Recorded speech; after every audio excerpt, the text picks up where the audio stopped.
Welcome one and all to the February 2023 Dr. Mario Championship Gold Bracket. We have three matches for you tonight. My name is JonDatFlindo. I am joined by Swung_GG, who we're going to talk to just in a little bit. We do have three matches tonight. First up, we have Watchmuh versus Savage Octagon, our 5 seed versus our 12 seed.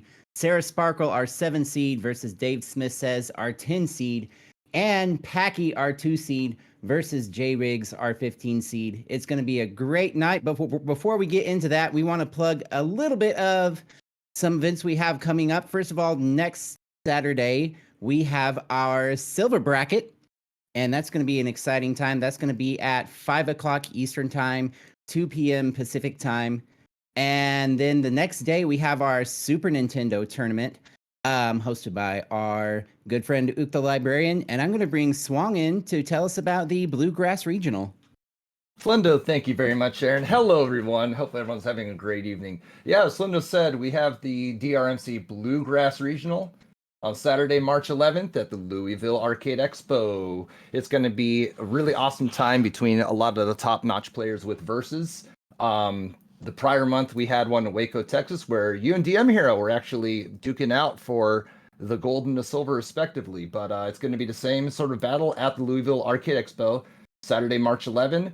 What we're going to do is we're going to have the Bluegrass Regional followed up by yet another regional in the Phoenix, Arizona Sedona Game On Expo, and followed up with our Touring Expo Championship in November to bring it all together. It's going to be an awesome time. Best of the best coming out there to duke it all out in the best game of Dr. Mario versus. Absolutely. And as a reminder, our top 2 from each of those events will go into a special bracket at the Touring Expo DrMC Championship to battle it out for that top seed and a guaranteed number 1 seed. So it's going to be really exciting. You don't want to miss that. But hey, let's talk a little bit about today. We're going to go right into our first match. We have our 5 seed Watchmuh versus our number 12 seed Savage Octagon. Swung, what can you tell us about these two players? You know, these two players were in the finals last month, so we are having quite the showdown between these two players. We're looking at a series in which Watchmuh and Savage have faced against each other a total of 4 times, yet this is the first time they've seen each other in the first round. So absolute wild. I would be terrified if I were playing against any of them. They are fantastic in the first round, and we're going to see some really hot times with these two players here. Yeah, absolutely. And you mentioned this is their 4th matchup. Watchmuh does lead that series two matches to 1. So Savage looking to tie this up here and get a little bit of revenge after she took the runner-up position last month. Yeah, it was definitely a slugfest between these two. And like I said, both these players are exceptionally gifted in the 6 through 9 round 1 level block. I mean, it can go either way. It will be an absolute slugfest. It's going to be brutal, but as we know, between these round 1s, 2 players enter and 1 player will advance. Absolutely, and we do have readies from both our players. We're going to get our !3 there in the chat.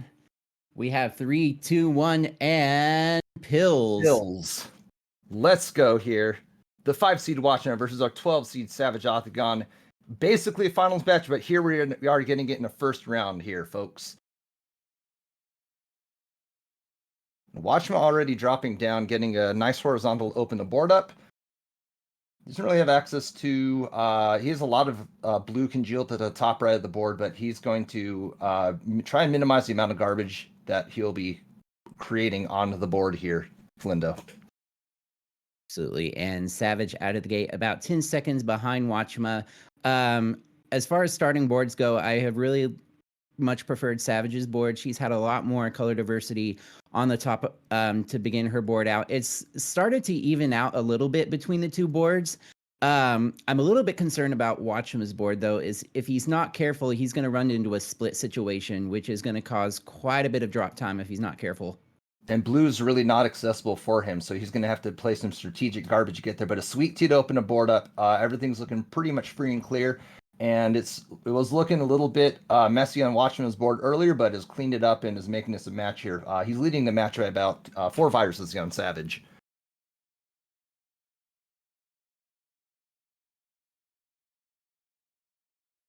Watchmuh electing to clear the first column of viruses vertically, I think is a smart thing to do. Clearing it up using the fewest amount of pill viruses here. Meanwhile, Savage is dropping it down and looks like she has 2 blues on her own here, but Watchmuh just needs to drop that yellow down to get it out of level 6 here. But Savage out first at 123 and Watchmuh out at a 135. Yeah, so a pretty close match so far between these two players. Looking at Savage's board, she's got quite a bit of combo opportunities here. You see her setting up for that that double vertical there that she just cleared out in her columns 1 and 2 respectively. Her board now is looking a little bit heavy to the right. Well, Watchmuh, wow, with a really nice combo there on his side. Watchmuh had a bunch of gaps just kind of in the middle of the board, whereas Savage had a nice even distribution of pills, making it a little bit easier and a little bit less with the complex plays with her, and it's proven to really take her towards lead here. She has a 12 virus lead on Watchmuh, who looks like he's trying to piece pieces together to really try and advance the board, but this is not really working out for him with how the board was laid out for him there, Flindo. Yeah, and you know, this double blue is going to be a really nice help for Watchmuh there. But just not getting the pills that he really needs. He's doing what he can to do it to work with it, but it's just not coming for him as Savage building herself a little bit of a lead here, Swang. And it's nothing with how Watchmuh's playing. He just wasn't really getting the RNG. Just really wasn't getting the things to really make work of this board here. But Savage just screaming on into level 8 at the 244. Watchmuh should be joining her in the 4A quite shortly as soon as he knocks out these final 5 viruses.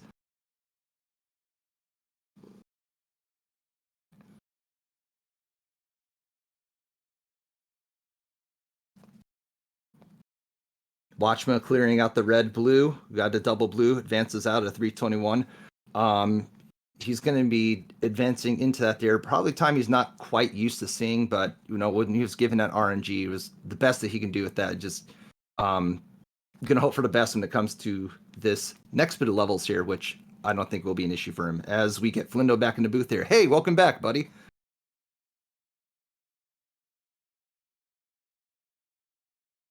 Savage with a thatched board in her columns 8, 7, and 6. Just a bunch of reds, and she's going to need that red run at a very opportune time to make work of that red that was all the way over to those 3 rightmost columns.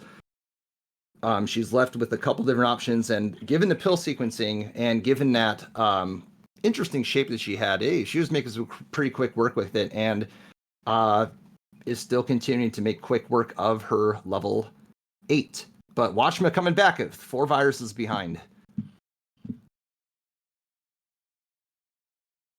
Really putting on a show here, and I'm sure she's really excited about this, as she should be, as anybody would be. She's down to just 2 viruses left, already at a 426.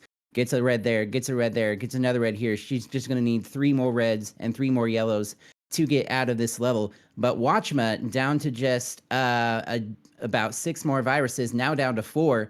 Working on a blue horizontal. He gets it. This red yellow is going to be really nice for him. Goes for the undertuck, and he's going to be out at a 458.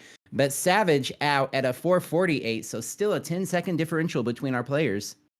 Watchmuh really needed that to get back into the running here. I mean, he was down by about 40 seconds earlier, but it's really narrowed the gap by less than about 10 seconds going into this level 9 here. He knows he has what it takes to get back into it, and he's just going to have to make some smart decisions, some smart plays. And as we saw with that endgame of the Watchmuh, he's one of the best players when it comes to his endgame scenarios. Yeah, absolutely. Watchmuh really good at those in-game scenarios. And, you know, Watchmuh also a really good versus player. And I think that's one of the things that helps him to find all those crazy combos and getting him out of those situations is that versus technique that he has. It really, really plays well for him. You make a very good point. I failed to mention it. Watchmuh is a top 10 player across pretty much every respective version of Dr. Mario when it comes to SNES, Super Nintendo, 64, NES. He is a top 10 player pretty much across the board, and you know, it's a testament to how well he plays just on any given day. So even when he is not delivering, whenever the RNG is not that great for him, he can still really make magic come from his plays here. Yeah, actually, if you watch Watchmuh streams, when he's running, if he gets into a seed that's just awful, he likes to do what I call the Watchmuh top out, where he'll just make a bunch of combos over and over until he eventually tops out. As Savage out of her level 9 at a 612, she will take this first game. GG's to Savage Octagon, also GG's to Watchmuh. Wow, it was a blinking and miss it. I mean, what we saw earlier from Savage's January performance is really not a testament to how well she was playing. I mean, you take a look at both these players. Watchmuh has the apparent average advantage, but it means absolutely nothing when you see a player of both these pedigrees coming at it with their all. And so GG's the Savage. Watchmuh will be finishing this up and refreshing and getting into a round 2 battle.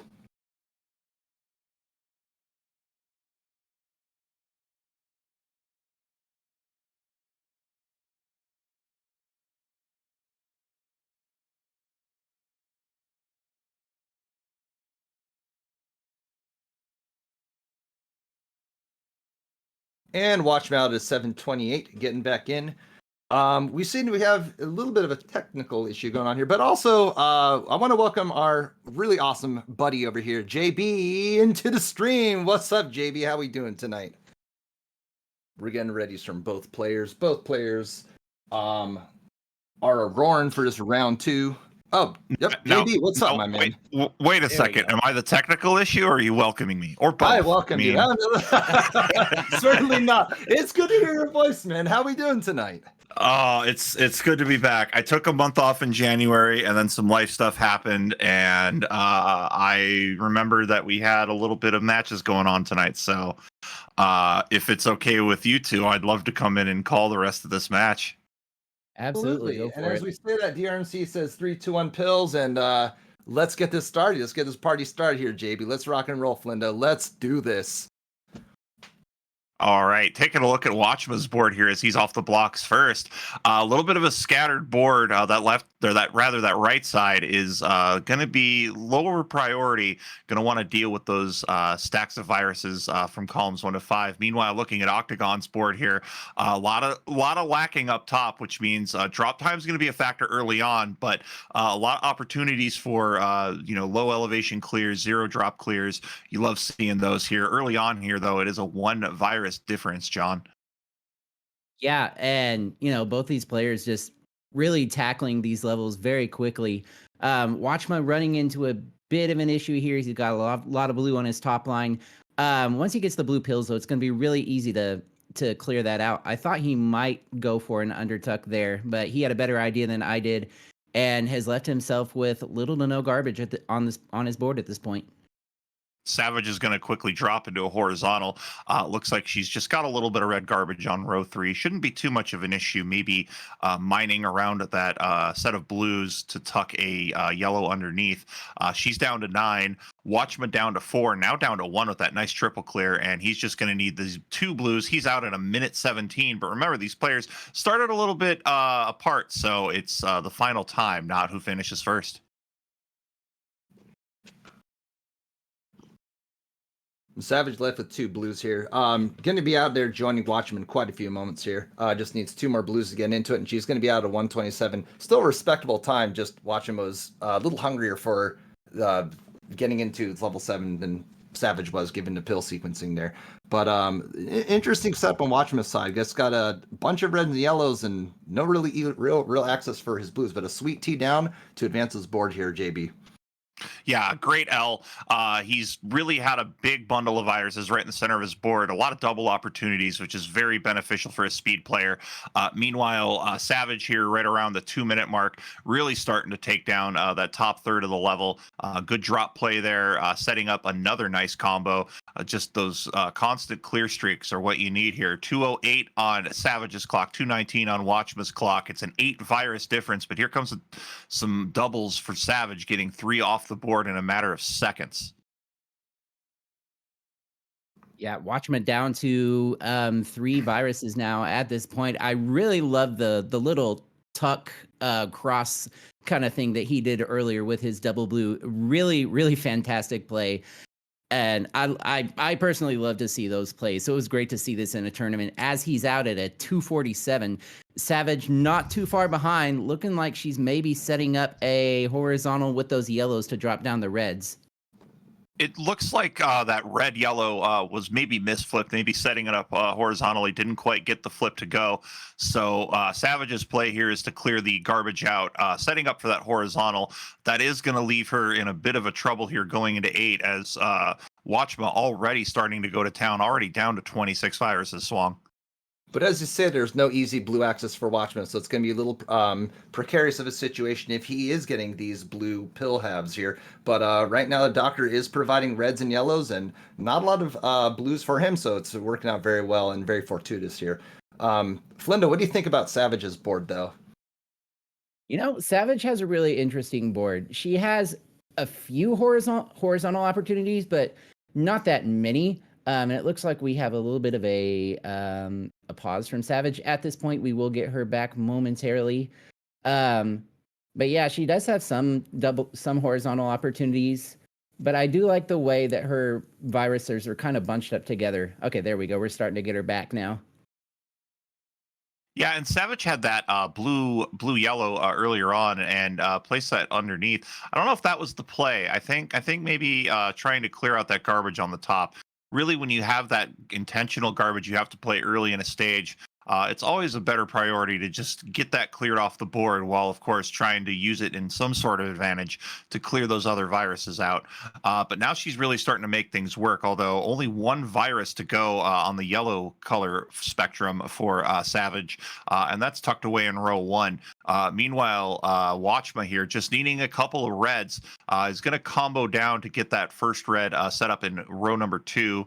And then likely to clear the top one to reduce that drop time, because when you clear that last virus, as you know, no drop time whatsoever. You just go on to the next stage, and that's what Watch was doing at a 455. 455 into level 9. Watch is making quick work with it. Just that red was not coming up there.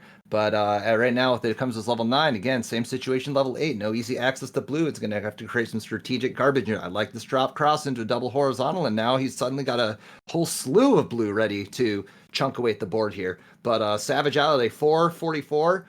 It looks like it's going to be about a 10-second advantage for our 12 seed Octagon. And Savage had an amazing sequence of pills to really clear out the rest of her board. Double blues, double yellow, or double reds, and a red blue really helped her out and really just made the decision to combo, or not combo up, but horizontal out the 2 remaining blues. Very, very easy. Excuse me, I've been using my voice all day otherwise. We're at 12 viruses, now 9 viruses to go to 27. But remember, there is that time difference, and it looks like we're having still connection issues. Potato connections sometimes happen, but we are at 7 viruses to go here, and this double yellow will put it down to 5. Getting down to 1 color with 5 or more usually can be pretty precarious. Watchmuh made that really interesting sweet tea to really advance his board and be as efficient as possible with the reds here. But he's just down to a final few blue viruses and answering with a statement completion of his own here very shortly.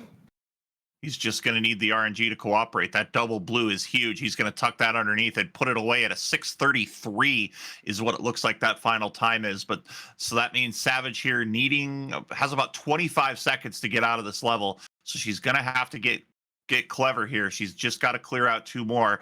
Now she's just got to get this yellow, that double yellow huge, and another double yellow. She is going to pull off the sweep. Just 11 seconds between these 2 players. A great game. Savage Octagon pulling off the upset and advancing to round 2. Yeah, GG's to Savage Octagon, GG's to Watchmuh. Savage will go on to face the winner of Dars versus Ibar. That's going to be tomorrow. But coming up next, we're going to have our 7 seed Sarasparkle versus our 10 seed Davesmithsays. That's going to be next. You don't want to miss it. JB, thank you for jumping in and commentating this match with us. Yeah, and because I haven't said it in a while and I miss it, this is the Dr. Mario Championship. Hello, and good evening, everybody, to the Dr. Mario Championship channel. I'm Swung, and we're going to be commentating the second match here with Savage Octagon. Savage, how are we doing after that win against Watchmuh? Hey, I'm doing pretty well. I had some sort of stream delay on my end, so I thought I was very, very far behind. And I was like, well, whatever. He's awesome. But yeah, I can't believe now we've faced off in all 4 rounds, and yeah, that was really fun. So I am so excited for this match, Swang. Oh man, tell me about it. You have just both players are exciting to watch. You have Sarasparktacula, you got Davesmithsays, you have the go fast, you have the combos, you have the crazy elaborate setups, you have the straightforward play. You get a little bit of everything in this match, and man, you're gonna get it all today. I'm just excited to see these two face off, these two titans and these two stalwarts of the community. Yeah, they've both been around for, since the beginning, and they are always playing in our weekly checkup. And Sarah has been practicing so hard. She mentioned that recently. And, I always love to watch Dave play too. So, I can't wait. I mean, I'm really excited. It's gonna be a fun match for sure. I mean, it's kind of you want to root for both of them, but one will unfortunately will have to advance. But it's like, who do you root for? I mean, you got the Sarasparktacula, you got the DDS going on. I mean, it's I don't know who to root for, Savage. It's gonna be great. Well, okay. I mean, I'm torn too because I've got my Women of Dr. Mario Alliance, right? I gotta, right? But at the same time, this community loves an underdog, and Sarah has beaten Dave every time they've met. So they met twice in 2021, once in 2022. So, 2023, is this going to be a different story? Who knows? In either case, I love it. It's going to be great. It's going to be awesome. Looks like we have a ready from Davesmithsays. I think we're waiting for a ready for Sarah, I believe, before we get started there. Nope, we have a ready from Sarah as well, I believe, at the top there. We totally blinking to miss it again there. Yes, it looks like both players are ready. Savage, we're going to get a countdown in a few moments. Yes, we are. 3, 2, 1, and pills. And pills. Let's do this. Round 2 between 7-seed Sarasparktacula and a 10-seed Davesmithsays. And they're off and going here. All right, let's go. I'm loving the pills that are falling for Sarah at the beginning of this board. She's got a place to put everything, and so does Dave. A nice combo up top. And it's going to be interesting because Sarah has this apparent void at the very bottom of her board where she can tuck and maneuver and weave stuff in that might not be the useful at the moment there. But that little bit of a misdrop on that column 2 where that double blue probably wasn't supposed to be. There's maybe a analysis by paralysis by Sarah, but make quick work of it and readjusting around as she is down to her 17 viruses and looks to be setting up a drop horizontal in those yellows to drop the blues down, Savage. Yeah, and Dave's been very, very efficient. Notice he's about 3 viruses ahead. Now, of course, he is hitting this patch where it is all blue and red, but he had some really nice moves earlier. He's set up for this horizontal blue at the bottom that can be dropped with the reds or not. Here we go. And yeah, it just needs a couple more reds to be done. He had a beautiful L back towards the beginning when you were talking about Sarah's play. So now Sarah's using that space that you mentioned where she was tucking and things like that. I think she probably wanted to use that double yellow horizontally, but I don't think she's going to really pay for it as Dave out at a 119. Yeah, I think the gasp was a telltale sign of what happened there. Yeah. That's definitely a hallmark play of mine as well, if I make a little bit of an oopsie there. But still, a 128, great time to be out of level 6 there.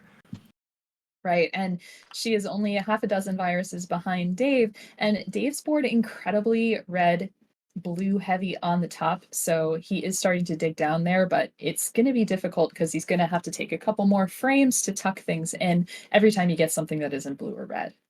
Yeah, and as you say that, his red is going to be a little bit tricky to figure out what to play there. Perhaps make some strategic garbage, and it looks like he's going to drop everything down and make work of that here. But yeah, he's just left with a whole sloth of blue that just really needs to get removed here. But Sarah has mostly reds on her board, so it's a tale of 2 different yet similar boards.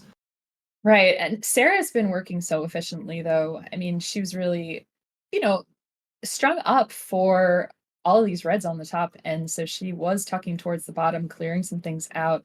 And as soon as she gets these reds going, it's gonna be a, it's gonna be a fast one. She is setting up so that basically everything else can be used once those reds come in. Yeah, it's like columns 1, 2, 3, 6, 7, 8, just reds, reds, reds, reds. So Yeah, many reds. I'm Doc, not a please give her reds. fan. Not a But fan. we do know that Sarah does have this little mini pack with the doc. So, if she does channel these reds, they will cometh, I believe. So let's just see what happens here. But yeah, she now gets the red run out of there. Just a couple more, and she's just left with blues and yellows now at this point here. So it came. Yeah. And I mean, we do joke that Sarah is one of the few players that can ask for RNG and receive it. So she's getting that. She's got her last blue out at a 308. Dave just needs one more blue himself. He was sitting with this blue horizontal. And there he goes out of 316, about 8 seconds behind Sarah. Off to a good start here, burning some garbage up at the top, but it's a good move. You know, you don't want to leave too much up there, especially because everything else is a red yellow story. So she is burning it down pretty quickly with this nice little red yellow burst here. And Sarah's been making some really smart plays where she's tucking in things that will be useful, maybe a play or two later. Just really just being smart and efficient with her plays. So that way it's not creating too much garbage up top. And she's maintained a really clean top line, dropping this yellow blue down, exposing it all. And she has a really nice, colorful board to really chip away at it to continue on with that as I place my cat. She is also interfering with the stream anyways. And you missed an amazing sweet tea from Sarah just now with some yellows. Now over on Dave's side, notice he has these double yellows up at the top horizontally. And of course, you being a big fan of horizontal should know that it's very, very tempting to hold out for that. And I'm not sure if that's what Dave's doing. But it does look like he would really like to take those yellows out horizontally, which would obviously be the most efficient way. And an amazing swim from Dave. That was a fantastic swim. That was a really gutsy move there, and he pulled out with this really sweet swagger and gusto over there. That was something I would not have even attempted. Swimming on the right is a lot harder than swimming on left, and Dave somehow tucked and maneuvered everything around and was able to just make it look like it was all part of the game of NES. So that was really cool to see. Yeah, but while he was taking the time to figure out the setup and not getting the yellows that he needed, Sarah was out and she's already digging into this level 9. And look at that. She's got a great drop combo there, dropping vertical into horizontal with that garbage. Really nicely done. And this board is very, very clean. Notice there is that yellow garbage for her in column 4, but easily cleared up as it is in a double itself. So Dave currently not sure what he's going to do there. I think he's going to go for that red and then maybe underclear the blue and then go for the red on top of that underneath. But that's going to take quite some time. And he could be in danger of topping out if he doesn't slide things the way he wants. Yeah, he's really playing up there. There's a moment where he overtook a bit, and I nearly lost my breath with that one here. But he is really playing with fire and has really buried himself there. I think the only play now at this point is to clear out horizontally, but he's going to need to make sure that none of his other plans are conflicting. I like how he placed that yellow down and not the blue, but he just needs one red. Oh, he's out at a 608. Wow, goodness. Meanwhile, Sarah only has 7 viruses left to go in her level 9, so I don't think there's, I'm not gonna lie, there's not a chance for Dave to come back on this one. But Sarah's play has been so efficient, and I'm just sorry I missed it while I was mesmerized by what was happening on Dave's board. She's out at a 632. I think we were both in the same boat, Savage. I was literally holding my breath for it, and really, Dave was tempting fate there, and he just wasn't getting the yellows, which is really sad to see. It's just one of those things where he needed yellows. He had, a couple columns filled with yellows, a couple rows filled with yellows, and it just wasn't coming for him. So it was a drama that Dave promises to bring. So kudos to that, I guess. Yeah, and I mean, often we have said that, you can't necessarily say that something Dave does is a mistrap because he has these sort of stacks on stacks on stacks of plans. And I mean, oh my gosh, there was a moment there where he was going to put, I think, a blue yellow down, and if he put it down the wrong way, all of those plans would have meant that Yes. he was topped out for sure. So, whew, Yes, he really double checked and triple checked his work and realized, wait, yeah, I have to intentionally flip it the wrong way or the right way to make it the wrong way, which is otherwise everything would just drop down and he might not have gotten out of level 8. He would have been stuck there and forever and with that one there. But man, whew, okay, Dave bringing the fire, Dave bringing heat. We have a 3-2-1 and pills between these two players. We're off for game 2 of this matchup between the 7 and the 10 seed. Yes, and these two were the 15th and the 16th seeds in our year-end tournament, and they are going to fight. They are going to face some stiff opposition. Whichever one of them wins will face Tacky or Riggs. Riggs is a newcomer who is looking quite fierce. So I'm excited to see how this game goes. Of course, Sarah just needs to win one more to put it away, and Dave needs to win one to stay alive. And I like how Sarah had a couple of different pieces that she could have dropped either vertically or horizontally would look like. Kept the board relatively open, but shaking her I head like there, that. but I think it was okay. I like that L dropping it down. She's really maintained that colorful top line, and it still looks good. I think it still looks like a really easy board and a great readjustment there to make sure she didn't misdrop that blue. I mean, I thought it was hot. I loved everything about that combo, and these two are really close together right now. Sarah being very efficient there, and the reds and yellows just coming at the perfectly right time. She's going to go for that yellow horizontally in the bottom, and then the blues. Excuse me, more reds. Wow, I was actually just looking at the blue on Dave's board. Look at his endgame, so clean here. He's definitely signaling. Out. He's going to just get out there. One fewer pill fragment. Out. Nice. Yeah. And that's the way to do it. For sure. 131 for Dave and 128, I believe, for Sarah. But yeah, I mean, when presented with that, one might think maybe we should clear out these pills, one at a time. But no, Dave looking at it and realizing that you can clear your pills out with one fewer pill half, which is the most efficient way to do that. So kudos to Dave for recognizing that. Oh, wow. And a sweet tea from Sarah. Amazing combo. Wow. Yeah. That was amazing. These combos from Sarah are next level right now. I'm very pleased to see this. And it's going to be tough. I don't know if she's going to be able to wait and try to take out those blues horizontally up top. She'd probably need a double blue for that. And that is not... Ooh, wow. Ooh, okay. Escape artist woman right there. Wow. Love to see it. Love to see it. And Dave has all these great combos set up. Notice at the bottom on columns 5 and... Or sorry, a double blue 5 and on 6. Sarah. That's that horizontal. Yes. Wow. Great. So Dave gets that double vertical there in the bottom row, and he's going to have a little bit of trickiness with the blues and reds sandwiched as they are in column 6 and 7, but that's working out. He is going to have to take some drop time, and notice a good last minute adjustment to get that yellow in between on column 3, I believe. Sarah outed at 255.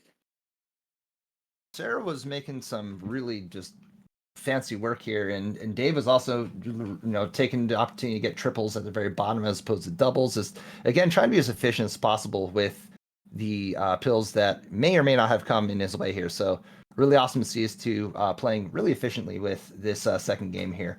But as we see that, wow, Sarah with a drop L, awesome work. A nice horizontal in the center of the board for Dave. Of course, the top line, it's the same story we've seen a lot from these boards. Obviously, a 2-color board. So Dave is using this yellow garbage strategically in order to clear out combos as soon as the yellow comes. Oh, yeah. Nice slide to get that red down there in row 3. That's what I was hoping. That's a Dave move, a Dave special.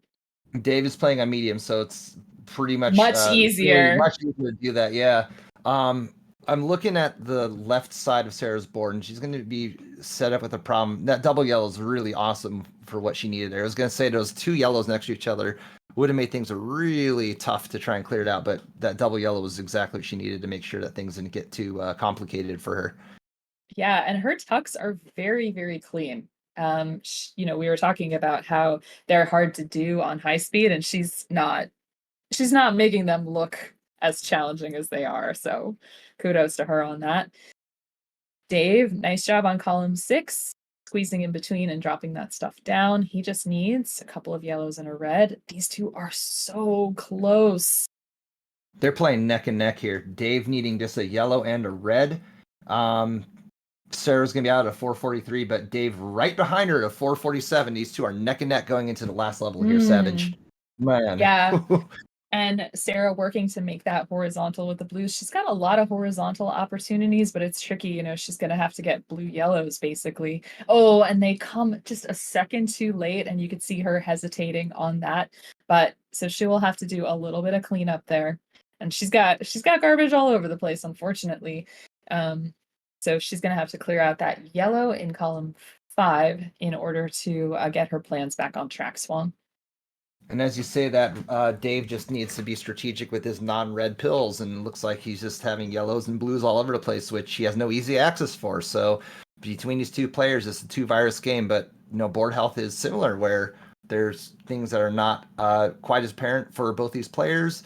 Dave's going to have to use his non-red pills to kind of advance the board, and Sarah with a little bit of an interesting situation on her first column there. I'm not sure if she's going to be able to turn that garbage into gold, but it looks like she's going to have to possibly vertically clear everything on that leftmost side of her board here, Savage. Mm-hmm. And Dave managed to get the combo that he wanted going, clearing out column 8 and clearing down into 7. He was being very patient for that, and I was worrying. I was just about to comment to you, like, I think sometimes you kind of have to just change your plan. But just at that moment, everything showed up. So these two are dead even in terms of viruses left on the board. But not sure what's going on in that column. Well, just as I say that, Dave manages to take down his column 2, and I did not see that coming. I think he might have placed it down there. I mean, it looked like he was going to drop things down, but he had no real place to place that particular pill. So Dave electing to drop it all down and make it a thing here. It looks like he's going to make a sweet tea to drop that blue down. He's going to open the board up, bring it down to 7. Again, these two are just trading punches between the two of them. It's going to be 8 and 7 between them. Dave, both players with their own interesting set of garbage that they have to deal with here. But it looks to me like Dave has a clear path to clear out his last few viruses. Although when I say that red in the bottom no, severely buried there. So I take that back.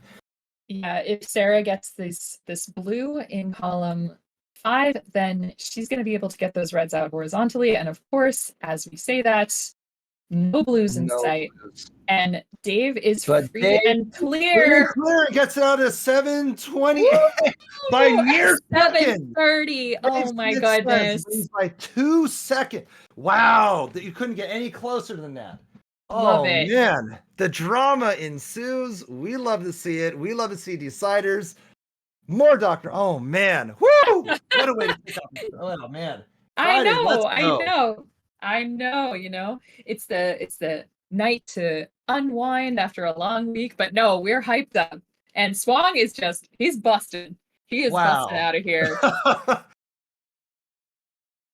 Oh man, incredible play by both. I mean, it was neck and neck. There was efficiency and tucks and crazy combo setups and elaborate plays and just a little bit of everything. Like I said, you're getting the Denny sampler plate between these two players. You get a little bit of combo action and speed. And you get everything here, folks. We love to see it. Yep.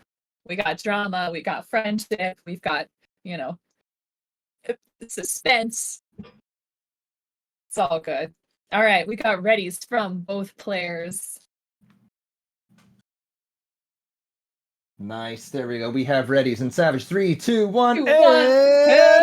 Goes! Let's go.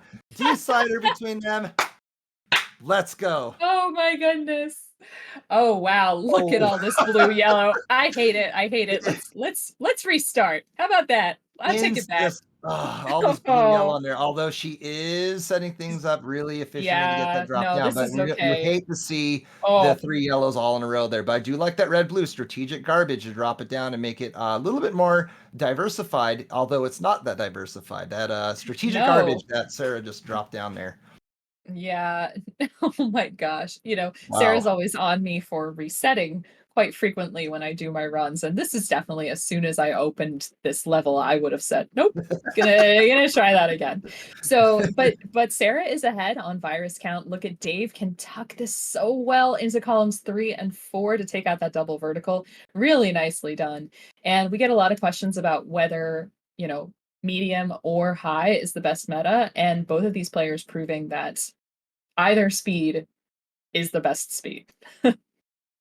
They're playing particularly well there. Dave looks like he's going to be sending the sweet tea up. Was trying to manufacture a sweet tea, but not an Yeah. issue there. I mean, he just presented a little bit of garbage, but he wasn't really getting anything else besides. Well, now he's going to be continuing on with that, dropping it all down, opens it up, and he's free and clear. Both players are free and clear, actually. And the last virus for Sarah coming off that board is yellow, of course. That's what she needed, out at about a 128. So board looking a lot better at the start of this next level. So Dave's going to need a lot of blues to come off this board. I'd love, yes, double That's blue. double blue. Let's, That quad. let's Yes, go. let's go. Oh, Let's go. I love I was that like, horizontal. what's he going to do with Yes. that? But yeah, that double blue. Oh, A very love to see infrequent it. color, but it comes up there. Yeah, that was excellent. That was excellent. It's one of those things where it's like do I hold off on this? Do I do it? But Dave just somehow getting that double blue. So excellent to see it. You love to see it.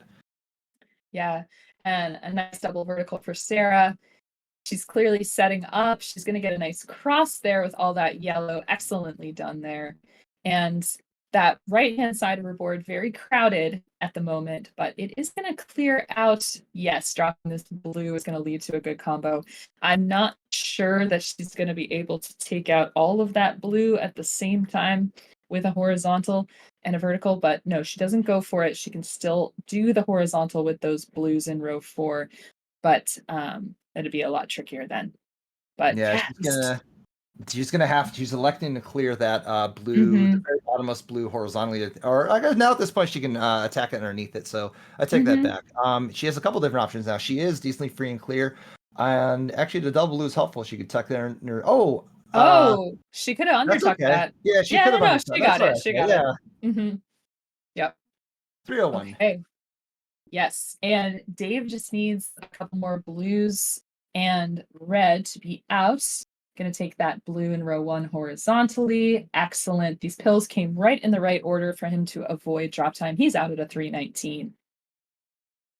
318 going in with the very left sloping board for Dave, and just all yellows and reds there. I think it might have been a little bit of a miss flip or miss tuck from Sarah's side. It looks like she didn't want that blue red on that side. Yeah, columns 2 and 3, that is not what she wanted.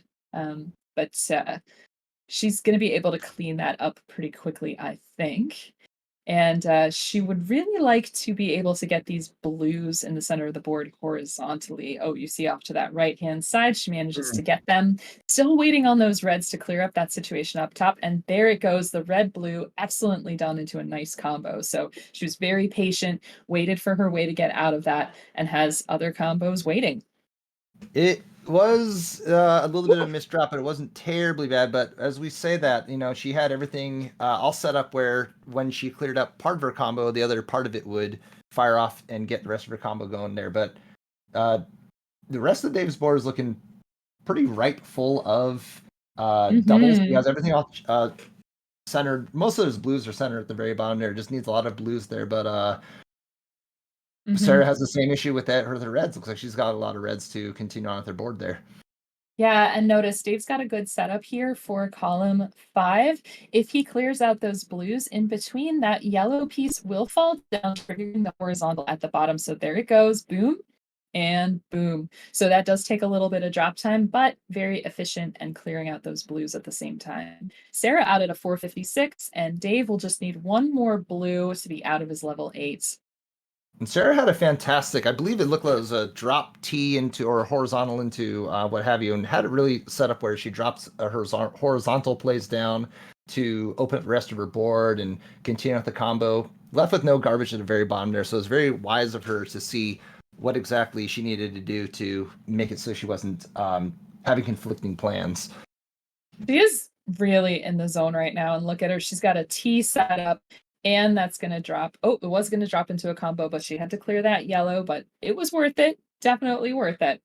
I think it was. You know, it was one of those instances where it's like, does a player keep that position and prevent their advancing of the board? And I think Sarah realizing, you know what, I'd rather just take that, take the garbage here. And I think her analysis was correct with what she wanted to do with that. And I think it's paid off because her board is relatively clean. She has stacks upon stacks ready to fire off and combos set up and good to go. Yeah, but she's going to be having some trouble with red pretty soon. If red keeps showing up, that's going to be difficult for her. Now, Dave has a pretty diverse board here. There is some garbage down there in row 2, so I'm not sure what plan, but it doesn't seem to be blocking any options that he has for horizontals yet. We'll see how that goes, because the blues would be great to take out horizontally. I know he's probably eyeing those. And does he take that cross? Yes, he does. Takes that cross forward. Nice. That was like another one of those instances where you needed the exact pill sequence and it happened to come for Dave. So really cool to see that put into place there. But he is free and clear. Just needs 1 blue and 2 reds to get out of here. Yeah.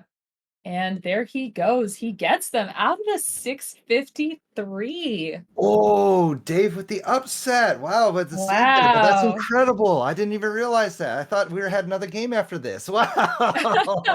Oh, man. I said more back than that. I was wow, great plays from both players. 706 is Sarah and a 653 from Dave. GG's. Wow, that was just great play from both of them. Just blink and you miss it. And wow, awesome work for them. Yeah, for both of them. And hey, congratulations, Dave, for taking your first match against Sarah. The streak has been snapped and you are through to round 2. So Dave will be playing tomorrow. Dave will be playing the winner of our next match, Packy and xJRigsx. So stick around for a few minutes and we'll have that match for you. Hello, everyone. Welcome back to the Dr. Mario Championship channel as we roll along and continue with round 1. Again, I'm Savage Octagon, joined in the booth by... Hey, it's me again, Swang. You thought you could only get two commentators tonight, but you know, we had to have you back. Unfortunately, Flindo was having some problems with his internet, so he will not be joining us again for the evening, but Swang agreed to stick around, so it's awesome. Let's talk about these 2 players. So we've got, of course, the OG of the game, Packy, and one of our newcomers, xJRigsx. What do you think about this match, Swang?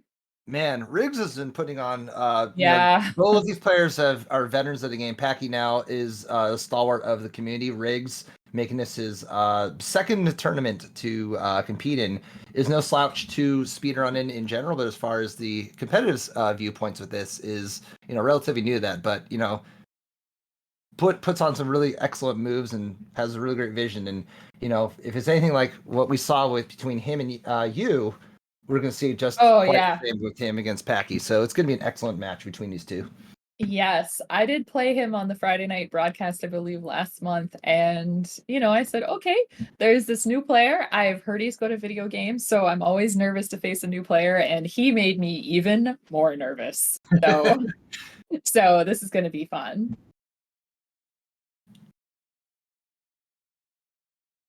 It's interesting. Yeah, with the new players here, it's kind of...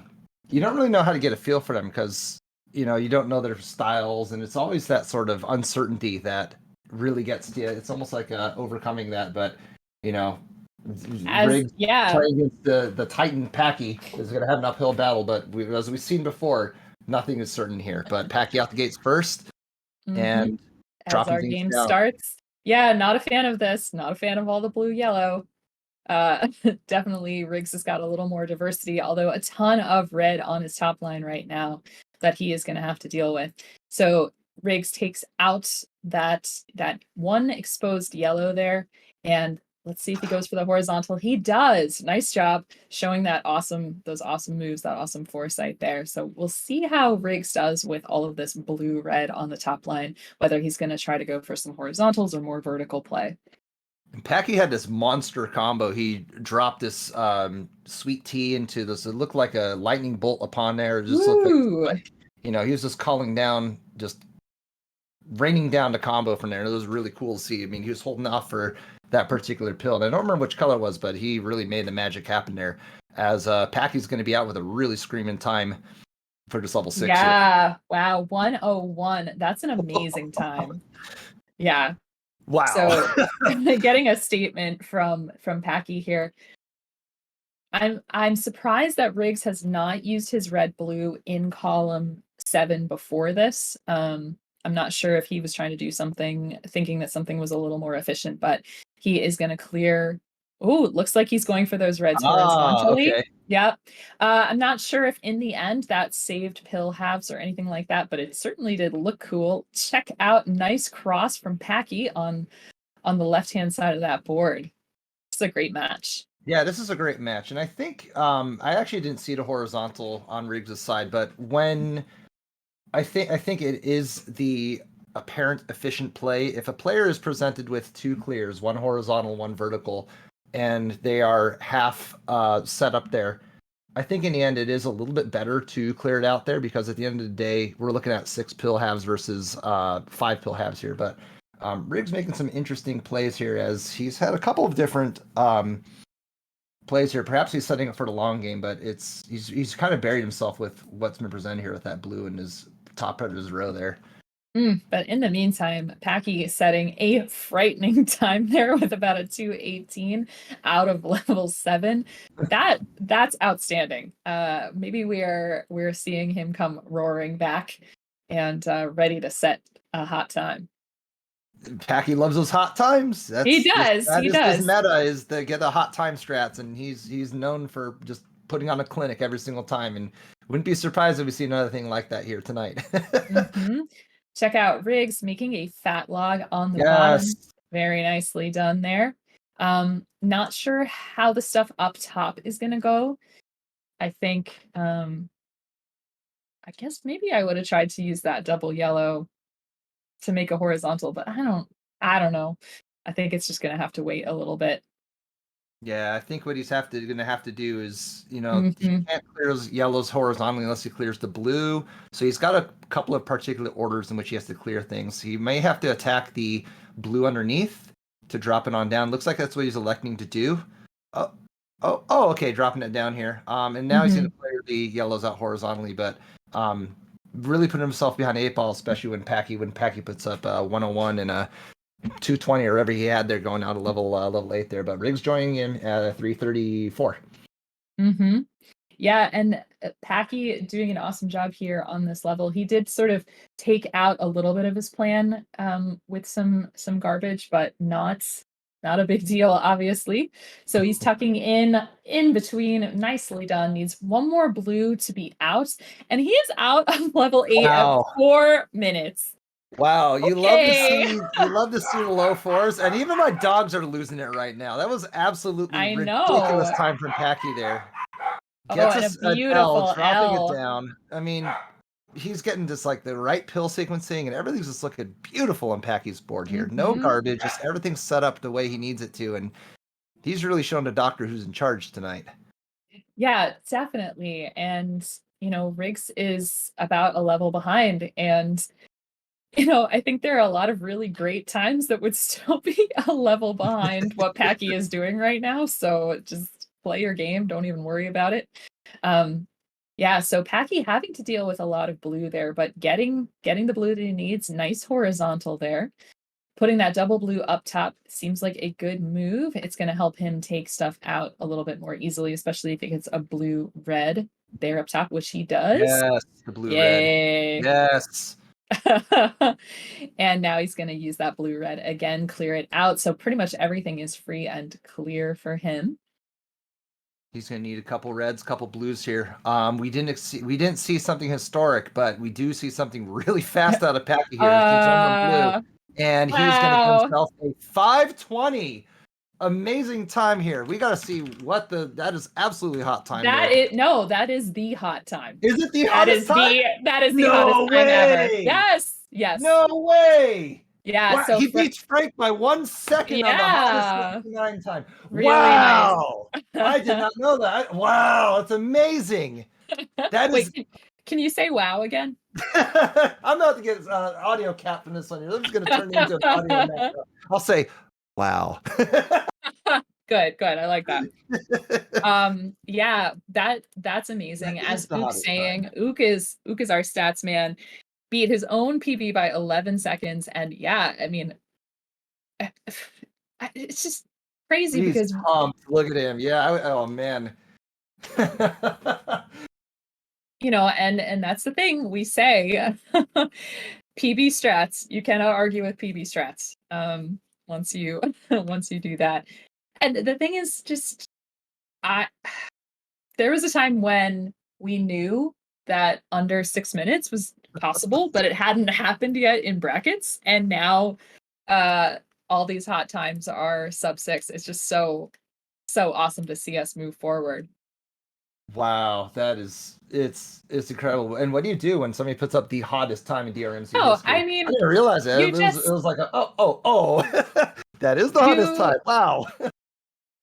Yeah, you just laugh. Like when I played Frank in October, in the second round, he set the hottest time, which was very close to the hottest time in 6 through 9. So yeah, and so these players off to the second start here. Riggs with a nice combo, clearing out so much of the center of that board. Needs blue to get going. I really hope he gets this horizontal. I don't think he needs to hold it out too much, because that, yellow is buried. It's not going to be too much of a problem. So if he gets a blue-yellow, I would sort of just put it straight down the center of the board, but he gets saved by that blue-red. And so that's going to be awesome. That's what he was looking for. So he is actually a little bit ahead of Packy right now. He has it. Yeah, he was really holding on for that blue-red, and just he has no access to yellow. It's going to be a little tricky to get there. That double blue is just what he needs. I hope he tucks it in. Sweet tea on Riggs' side, and really just clearing up the board here and going on an absolute tear with this level 6 here. Yeah, and Packy setting up for this nice drop, and there's that yellow garbage in column 3, but it's actually not very, very bad because there's so little yellow on that board. He drops it down, and now it can be useful to possibly work into this combo. Nicely done. From Packy. I was wondering, okay, he's got that set up, and I was like, I think that would drop down and clear horizontal, but Packy being Packy, just really putting on a clinic and saying, yep, this is how we make some really cool combos out of that. Great vision. Riggs is turning it on. He's out of level 6 first. So he was out at about a 123. So he's gonna put the screws to Packy here. Very exciting. And really nice opening up that board there. Riggs is gonna have a little bit of trouble with the fact that this board is so high up on the left and so low down on the right. But if the RNG keeps coming for him, like this is looking nice. Yeah, he's got everything clustered to the bottom here, and it's all blue and yellow. So luckily for him, everything is really densely packed at the bottom. So he can, once he gets to pills, he'll be able to clear out doubles and triples and possibly quads as soon as the doctor allows him to do that. Yeah, Packy taking the lead back here. And I mean, this board has been so nice and straightforward. And I'm really curious to see how all of these blues get taken out for Packy, just because there's options. And sometimes options can slow you down as you're thinking about them, but clearly that's not Packy's deal today. Nothing's slowing him down.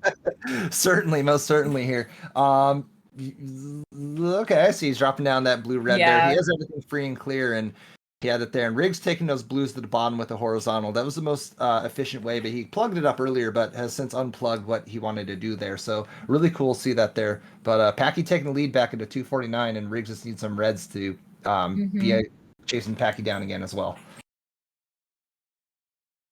Yeah, but he is not very far behind. He's out at a 303.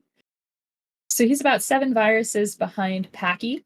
Packy doesn't have a ton of diversity on that top line. It's sort of like a left and right hand story there. So that's going to be interesting. A lot of double red needed. Maybe we can conjure up one of those bad double red blitzes. Only 2 came for Pack, but that's all right there. Riggs making some interesting plays and interesting Ooh. decisions. He had some things set up and ready to go and kept it pretty well diversified and pretty flexible in the end there. Looks like he's going to be dropping this blue down. Takes a fall time, but I think that's a smart play considering that was probably the best spot to place it. Really awesome drop cross from Riggs just now. And he has the opportunity to take these blues out horizontally, which he does. Nicely done. Not sure that he wanted to do that, put that red yellow there in column 5, but it looks like he's trying to manufacture maybe a horizontal plan with those reds to get that going. But he is slowing down considerably as he thinks about that. And of course, that's giving Packy more of an opportunity to just plow through this board. He takes out, wow, what a combo from Packy. Yeah, that was awesome. I was It was like drop, flat log, slanted, flat log into a horizontal. It was like, if the game would create a 6 combo, it would have done that in versus, but unfortunately, the game maxes out at 4, but it was really cool to see. But Packy out at a low 4 going into level 9 here. He's quite a bit ahead of Riggs, who is struggling to get his footing back in here, but looks like he's cleaned up and is ready to clear up the rest of his board here, Savage. Right. Yeah, I think Riggs did lose his rhythm. Also, I think he was looking to set up a horizontal there at the bottom with those reds and then block that off, but now he's got it open from the other side. So now he just needs a couple more blues to take that out horizontally and he'll be out. And of course, as we say that, there we go. Yeah. There. Oh, he cleared it out horizontally. It was drop down. Yeah. If it came up, it would. That's the best way to do it there. But he's quite a bit behind the 8 ball here, as Packy is more than two dozen viruses ahead of Riggs at this point here. Definitely an uphill battle that Riggs is going to have to really turn the gas on if he wants to make this as competitive as it is. Yeah, Packy needs no yellow though, so that's going to be that's going to slow him down a tiny bit. And so we'll see how the red and blue goes with the drop time potential. There we go. That double red. Awesome to take out that very last blue. And then Packy's reds don't have a lot of drop time involved. Just needs a couple more. And oh my Lord, two sub 6s. This is amazing. Oh, wow. Packy on another level. Just okay, Packy. We see you, man. All right. Wow. 2 sub 6s. Yeah. Yeah, there's just the consistency. That's wild. Wow. I mean, okay, we see you. He's on fire. He's ready to go. He's ready to face Dave. Oh, he's ready. Yeah. So Riggs, GG's, and man, that is just not fair. Those Packy PB strats, there's no coming back from them. It's hard to come back for those PB meta. It's certainly the winner. Yeah, but we are very excited to see you continue on in this tournament. So GG's.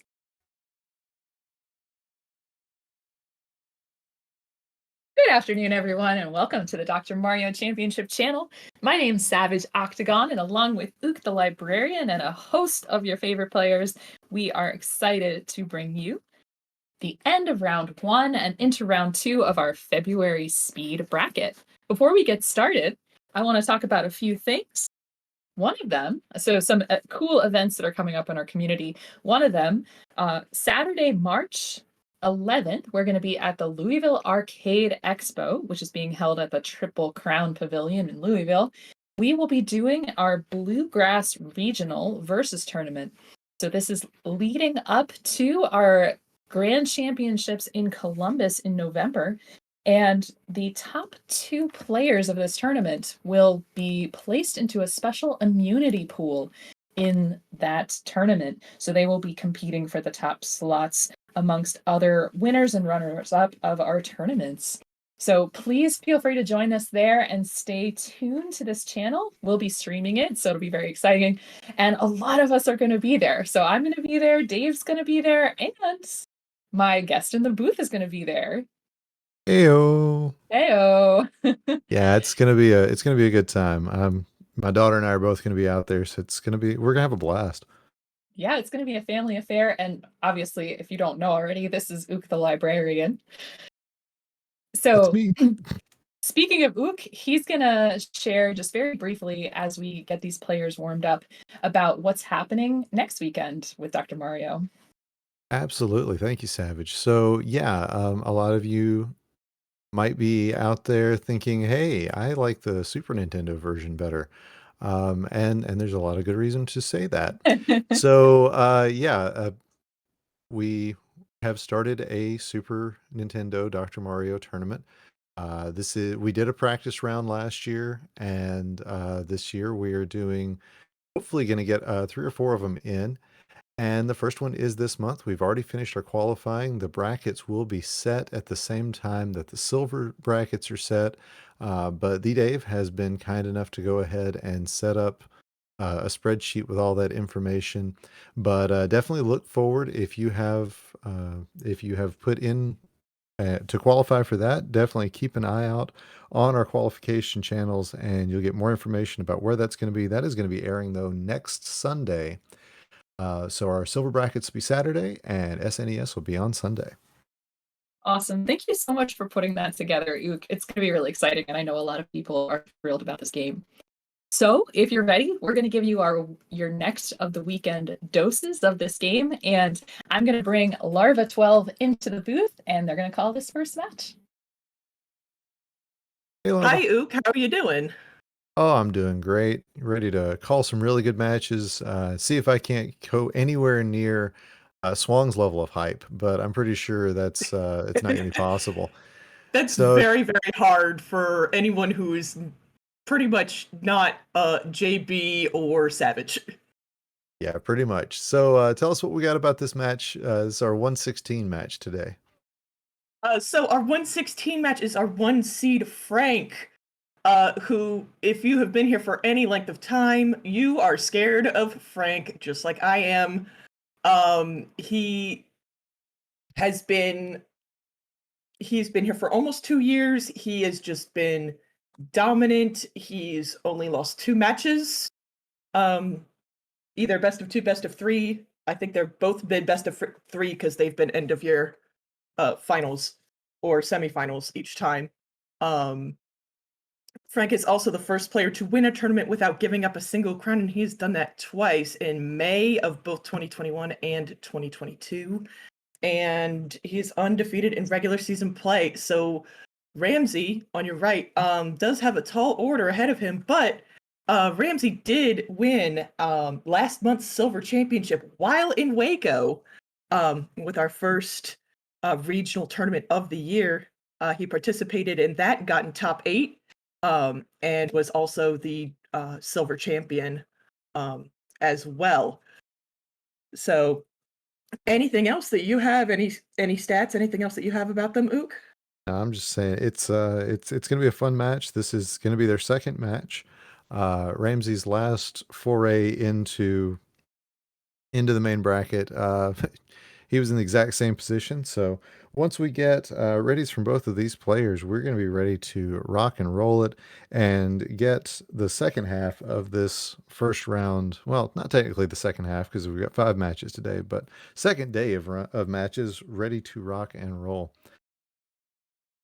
So it's going to be Frank on your left, Ramsey on your right.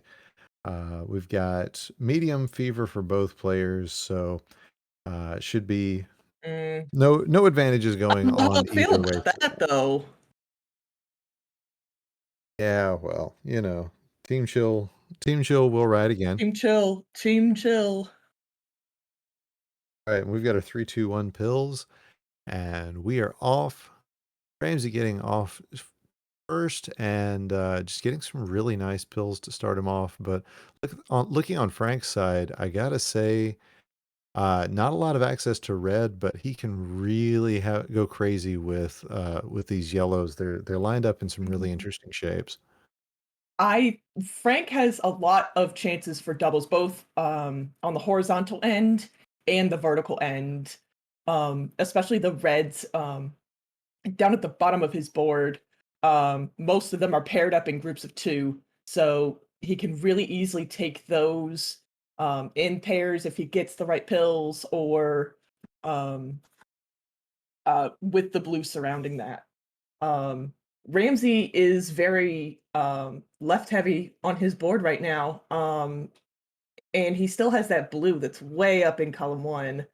So he will have to address that pretty soon, or else there's going to be a lot of drop time. It could be. He might be finding a way to get it knocked out, undercleared. And in fact, oh, that double will fix it up, and he's going to get himself a nice fat lightning bolt and continue to hold the lead over Frank. Although, as we said, he was the first one to start. Gets a really nice combo there, Oh, we and it have looks like Frank is got frozen that right locked now. up. He's a frozen hand. But at We're 126, working on getting Frank back. so Okay, there. Ramsey out at a 126. Frank is going to be in the lead just a bit, but only by about 9 seconds out at a 117. I like this move from Ramsey. I actually call that the Frank move. I first saw Frank using it, so I always attribute it to him. Where you have you put a pill down, and it almost looks like it's a misdrop, but you're gonna actually underclear what you want, and then everything will fall right down on top of it. Frank does that a lot, and that's something that we get a lot from newer people in the community. What should I do to get better at Dr. Mario, things like that? And my suggestion is always to watch people, watch other people play. And Frank is somebody that I have recommended. I know that that's not always what everybody thinks, because, well, Frank plays really, really fast. But once you watch him, you start understanding where he's going and what he's doing. Oh, Oh, Frank what misses that a missed drop tuck. for Oh, Frank. So painful. what would have been a quad is now going to have to be two doubles. I mean, he already does have the one double set up, and yeah, okay, he does get the red blue. That's going to help him clear it Hmm. out. But yeah, that could have been really disastrous. So he's out at a Hmm. 246. Still a great time. Hmm. And Ramsey is coming up with some good plays. He would really Yes. like a red blue. He Unfortunately, the wants that shape. fat log. Yeah, and honestly, anything else is just going to be a waste of some of his time. He's got a double Hmm. on the right hand side that that double yellow could have helped out with, but he gets his fat log Fat and log. now is going to have to tackle this. Makes the right plays and is going to be out as soon as he gets another red. Be careful, Ramsey. There you go. Out at a 342. So about a minute behind here, our number 16 seed. Hmm. So he's going to have himself quite a bit of catching up to do in these last two levels. Hmm. But Frank right now really does not have a lot of blue at all on his board, so any blue is not really welcome to him. That's going to be potentially a pain point if RNG decides, hey, I want to give you a whole bunch of blues. Whereas Ramsey, down toward the bottom of his board, is a little bit more even. Oh, he does have a misdrop there in columns 1 and 2. You could see it on his face. Yeah, he was getting a little frustrated. I saw earlier he had one that if he tucked it, it would have killed off a couple of seconds of drop time, or not even a couple of seconds, like a half second of drop time. It wasn't a major deal, but you could see, I mean, it's the pressure of facing somebody who has never lost in match play or in tournament play. It's just the way of things. So, Hmm. Ramsey just trying to get himself back on track, gets really good, does a really good job getting everything set up over there to clear out that Hmm. missed drop from earlier, and is now on his way as Frank is already into level 9. Hmm. And Frank is just, you know, we know He's how playing Frank like plays. He plays very fast, but also very combo heavy. So I don't. There's some opportunities for combos, but we'll see. We'll see how it goes. I don't think it's the the most combo heavy no, no, level he's 9 that he could have, but we'll see, because if anybody can do it, Frank can do it. Yeah. Unfortunately, he's trying to figure out what do I do with these two yellows that are horizontally set up. He does get the double yellow just one pill too late. In fact, getting all of the yellows just a pill too late. He's got everything set up to make this drop combo, but it's just not working out for him yet. Does get everything set up on the other side, and with that, he is going to be out at a 546. So really good time. That is a top 20 hot time there. But man, oh man, that's some good play. As Ramsey still making really good plays. I love the setup for the end game. He gets himself out at a 625 out of level 8. We'll see if he decides to go ahead and finish up his 9. Decides not to. So GG's to both players, and we're going to set back up for game 2 of this best of 3 match.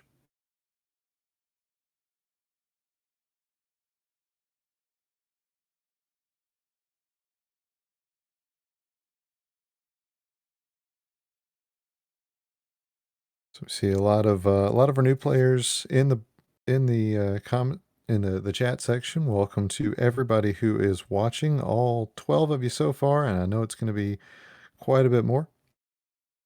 We got ourselves a lot of good matches. I don't know how we're going to pair up against yesterday's trio of matches. Those were quite possibly that may be the best night of Dr. Mario I've ever watched, and that's really saying something. Yeah. When Packy got that hot time, I was just yelling because he was just blazing through everything. So we'll try to bring that level of excitement and drama today. Hopefully, we can provide for you. Yeah, we've got looks like we got our readies in the chat, and yeah, I gotta say, watching Packy tear through and beat his own best time, it's nice not being the person Packy got his best time against anymore. That was me. I'm the one he got the his last hot time against. So yeah, it's really Yeah. feeling good not being that guy. And speaking of things that feel good, look at this. Oh, Ramsey decides not Oh, to go for that fat log. I'm hoping for it. I'm really hoping for it. He's got everything set up, so we'll see where he decides to go. yeah. They're Oh, he's thinking about it. Oh, he's definitely thinking about it. He really wants it. Clears out the garbage, and he's gonna take a breather. There it comes, and boom, fat log. Love to see Fat it. log. Okay, so while we were waiting on that, Frank had already gotten into his board, and he is down to 15 viruses. Nothing really wrong with it. It does have that gap in the middle, but overall, just a solid board. I do Mhm. like the fact that he's got his underclear set up, and oh man, Doctor Giveth. That was it was a really nice pill sequence, and he's going to get an L clear right here with no drop. As Ramsey Mhm. out at a 124, that's a really good time. That's really good. So Frank's just waiting on reds, and he is gonna. Oh, Oh, yep, that's the sort of didn't setup that quite will see happen. it. And he's out There at a he goes. 123, so just a second ahead of Ramsey as our number 16 seed tries to take one away from our 1 seed. Now, if you look at Frank's board, the left side of his board does not have any red. It's an It is overall. Yeah, go ahead. so he will have to deal with that. Of course, Frank is Frank. He can easily deal with it. But it was definitely something that I saw that I'm not entirely sure I've really seen too much of before, where just an entire side of a board just did not have a color.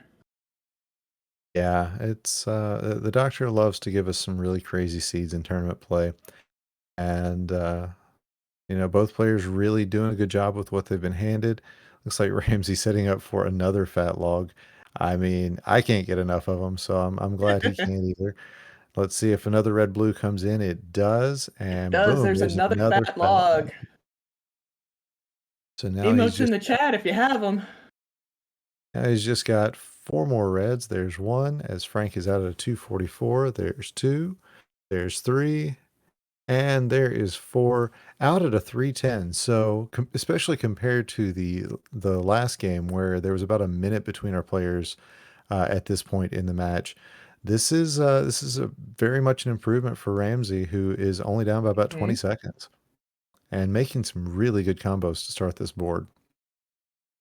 Yes, I like what he's thinking. He has taken a fair bit of drop time, and that does leave that one blue in column 1, but he can take care of that whenever he wants, and then that basically gives him a trash column if he feels that he needs it. There's a nice drop triple. Drop time doesn't count when you use it for a combo, right? I mean, that's that's the rule, right?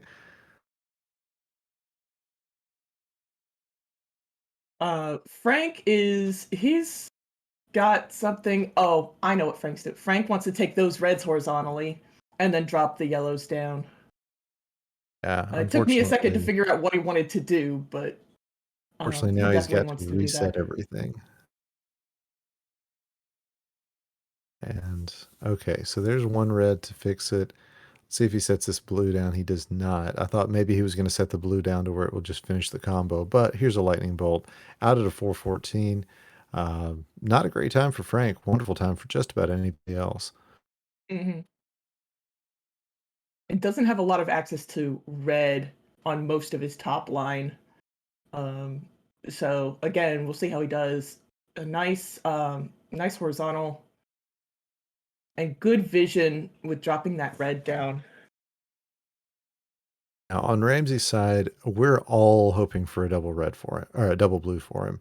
That's the pill we need. Unfortunately, double blues are probably the rarest of doubles. So it may be a second, but if it comes right now, or if he decides to set everything up, yep. Oh, and there comes that's obnoxious, Doc. That is obnoxious. Rude. That is just rude. 528 out for Ramsey. I am going to I'm going to be complaining to my local medical board about some malpractice after that. That is just rude by the doctor. So meanwhile, on Frank's side, we see more of the Frank setups. It's everything is here. He would have loved to have had that be a red pill to place on top, red pill half to place on top of the blue. He's waiting around for a yellow red. We'll see if he continues to wait or decides to manufacture one. Looks like he does do the manufacturing and gets a really nice combo out of it. Looks like he's going to come in at just at the 6-minute mark. In fact, 5:59. 5:59. So, GG's to Frank, who will go on to play the winner of our next match, which would be JonDatFlindo versus Luke. A note about that match before we even get started. Chris Bidwell did have to step out of the tournament for this month. And because it was already past the time when the bracket's set, that is why Luke will be covering for him. But we'll talk more about that when we get to that next match. For right now, we're glad to see Ramsey continuing on with this board, doing himself proud. This has been a really good match. Seeing a lot of growth from our 16 seed over some of his previous matches. I'm glad he got a chance to win that silver bracket. I feel like that is always good experience. Get you out of your head a little bit. I know it did for me. It's same. It really helps with your confidence. You know that, oh, I can play and I can do well. Sometimes it's just that you're up against juggernauts, and if you're not used to that, it can sting a little bit. Yeah. We were talking about this before we got on stream that, you know, Larva and I and Dave and Savage, all of us, you know, were facing some of the same people and over when we started. So, yep, everybody's you take your lumps when you start this off, but the silver bracket can definitely ease that up. So, 744 for Ramsey, and just GG's to both players. This is a really good match. But we have got a lot more good matches to get to, so we're going to take a break, get the next one set up. Until we come back, you're watching the Dr. Mario Championship. And welcome back to the Dr. Mario Championship Speed Tournament for February. I'm OoktheLibrarian, and joining me is Larva12. Larva, we've got ourselves another great match at our 8 and 9 seeds, or our 17 and 9 seeds, depending on who you ask, Luke and JonDatFlindo. So what are we thinking here? Well, I haven't, aside from I believe silver bracket last month, I've not really seen much tournament play from Luke. He does come into our weekly checkup sometimes. So he has been fun to hang out with. But he is also one of our elusive Gen Zers. Oh, yeah. As I recall, Luke came in from the Tetris side of things. He can clarify that for us. But yeah, he's been working his way up to brackets. This is his second month playing. And Flub's giving us the Gen Z because, you know, she knows all the words that all of us over 30 don't. But anyway, yeah, definitely working his way up. As you said, was in the silvers last month, but you know, he's gonna have his hands full with JonDatFlindo, who has made the second round in the last 5 tournaments that he has played and was our Waco regional runner-up. So Flindo definitely has a bit of a chip on his shoulder as far as he knows what he's capable of, and is just ready to have that absolute breakout performance like he did a few months ago, getting into his first semis. But man, oh man, this is gonna be this is gonna be great. Sorry, I'm just checking chat.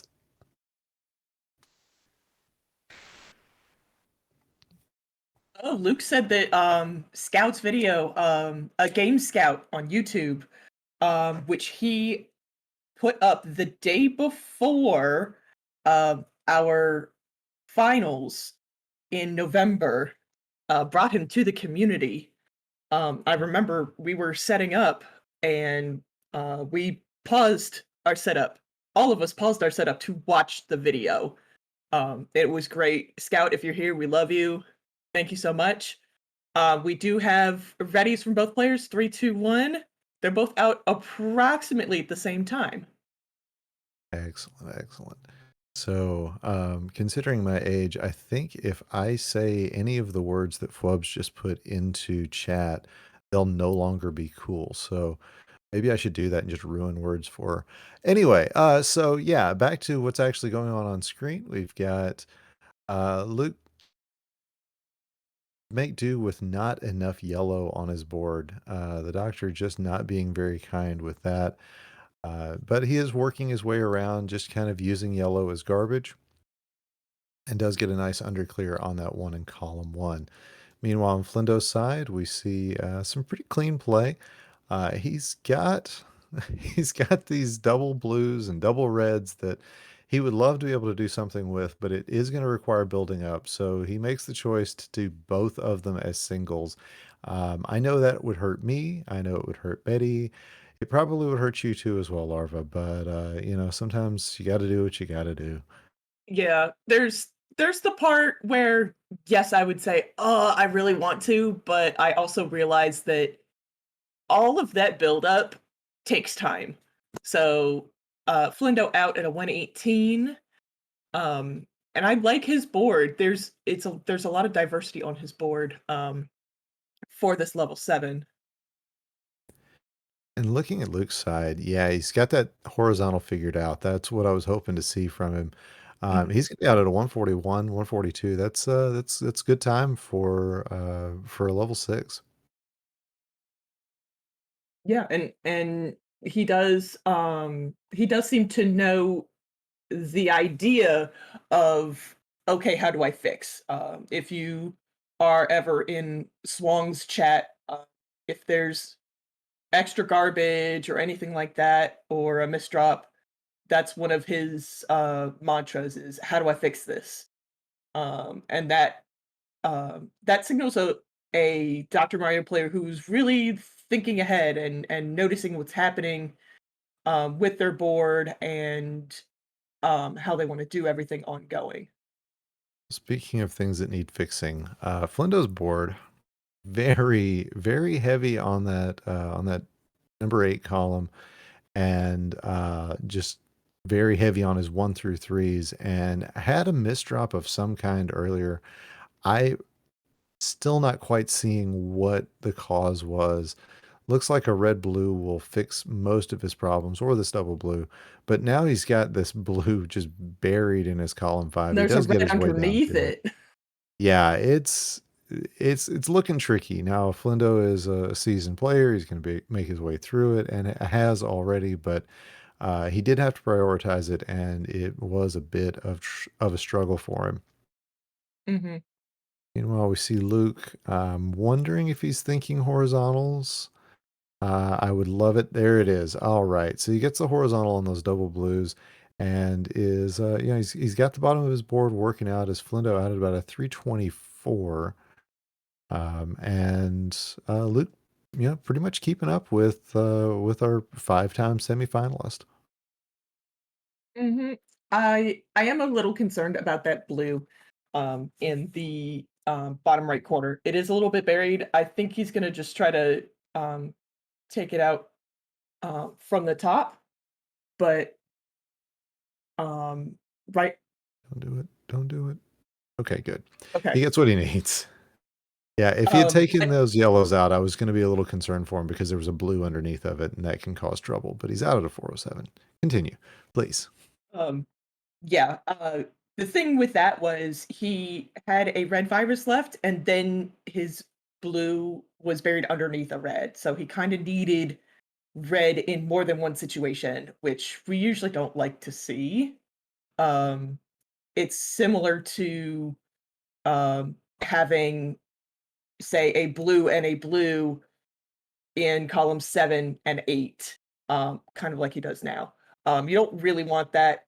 With him, it's fine right now because he can work around it pretty easily. But especially near the end of a board, if that's the only thing you have left, you really don't want that because then you're very dependent on one color. Yeah, absolutely. So meanwhile, on JonDatFlindo's side, we saw a less rare than we would like group of breeding misdrops. They he had one that didn't. It was a flip that didn't go the way he wanted, and you could see him kind of shaking his head about it, and then immediately after that made a full misdrop. He did in fact turn it into a combo, but that is more a testament to his ability to find his way out of these things. Flindo having a little bit of a struggle on this level 8. He has signaled that he wants to take uh, both of those reds together. Um, Not sure. Oh, because he's got okay. the tongue hanging out.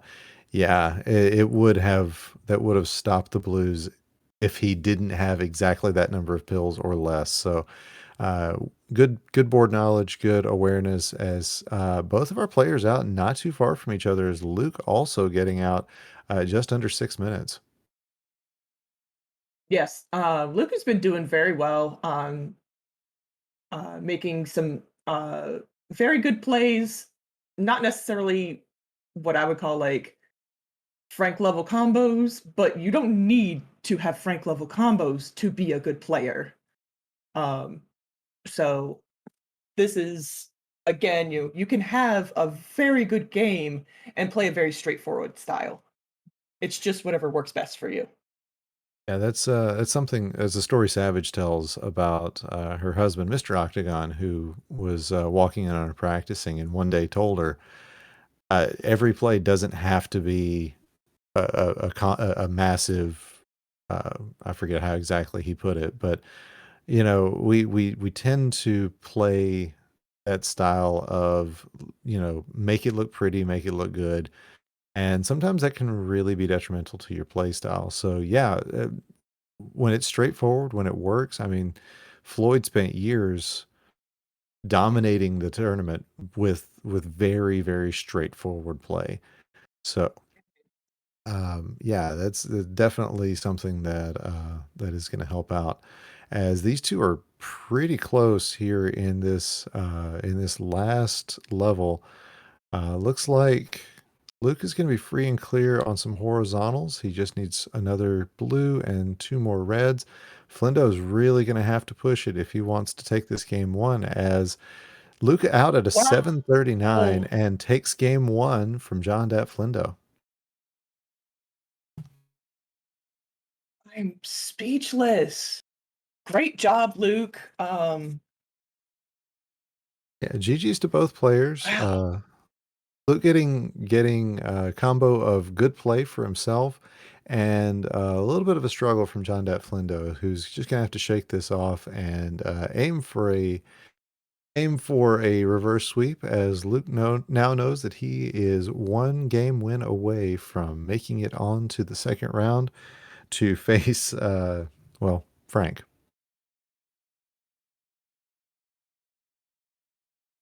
Better him than me. All right, so we got our readies from both players. Luke does have to get himself reset. I like to do that too. I like to get my ready in as soon as possible. Then I look down and go, oh, yeah, I'm not actually ready. What am I thinking? All right, medium off on Luke's side, medium fever on JonDatFlindo's side, as he is quite possibly the world's biggest fan of Fever, with the possible exception of Betty. And it's 3, 2, 1 pills.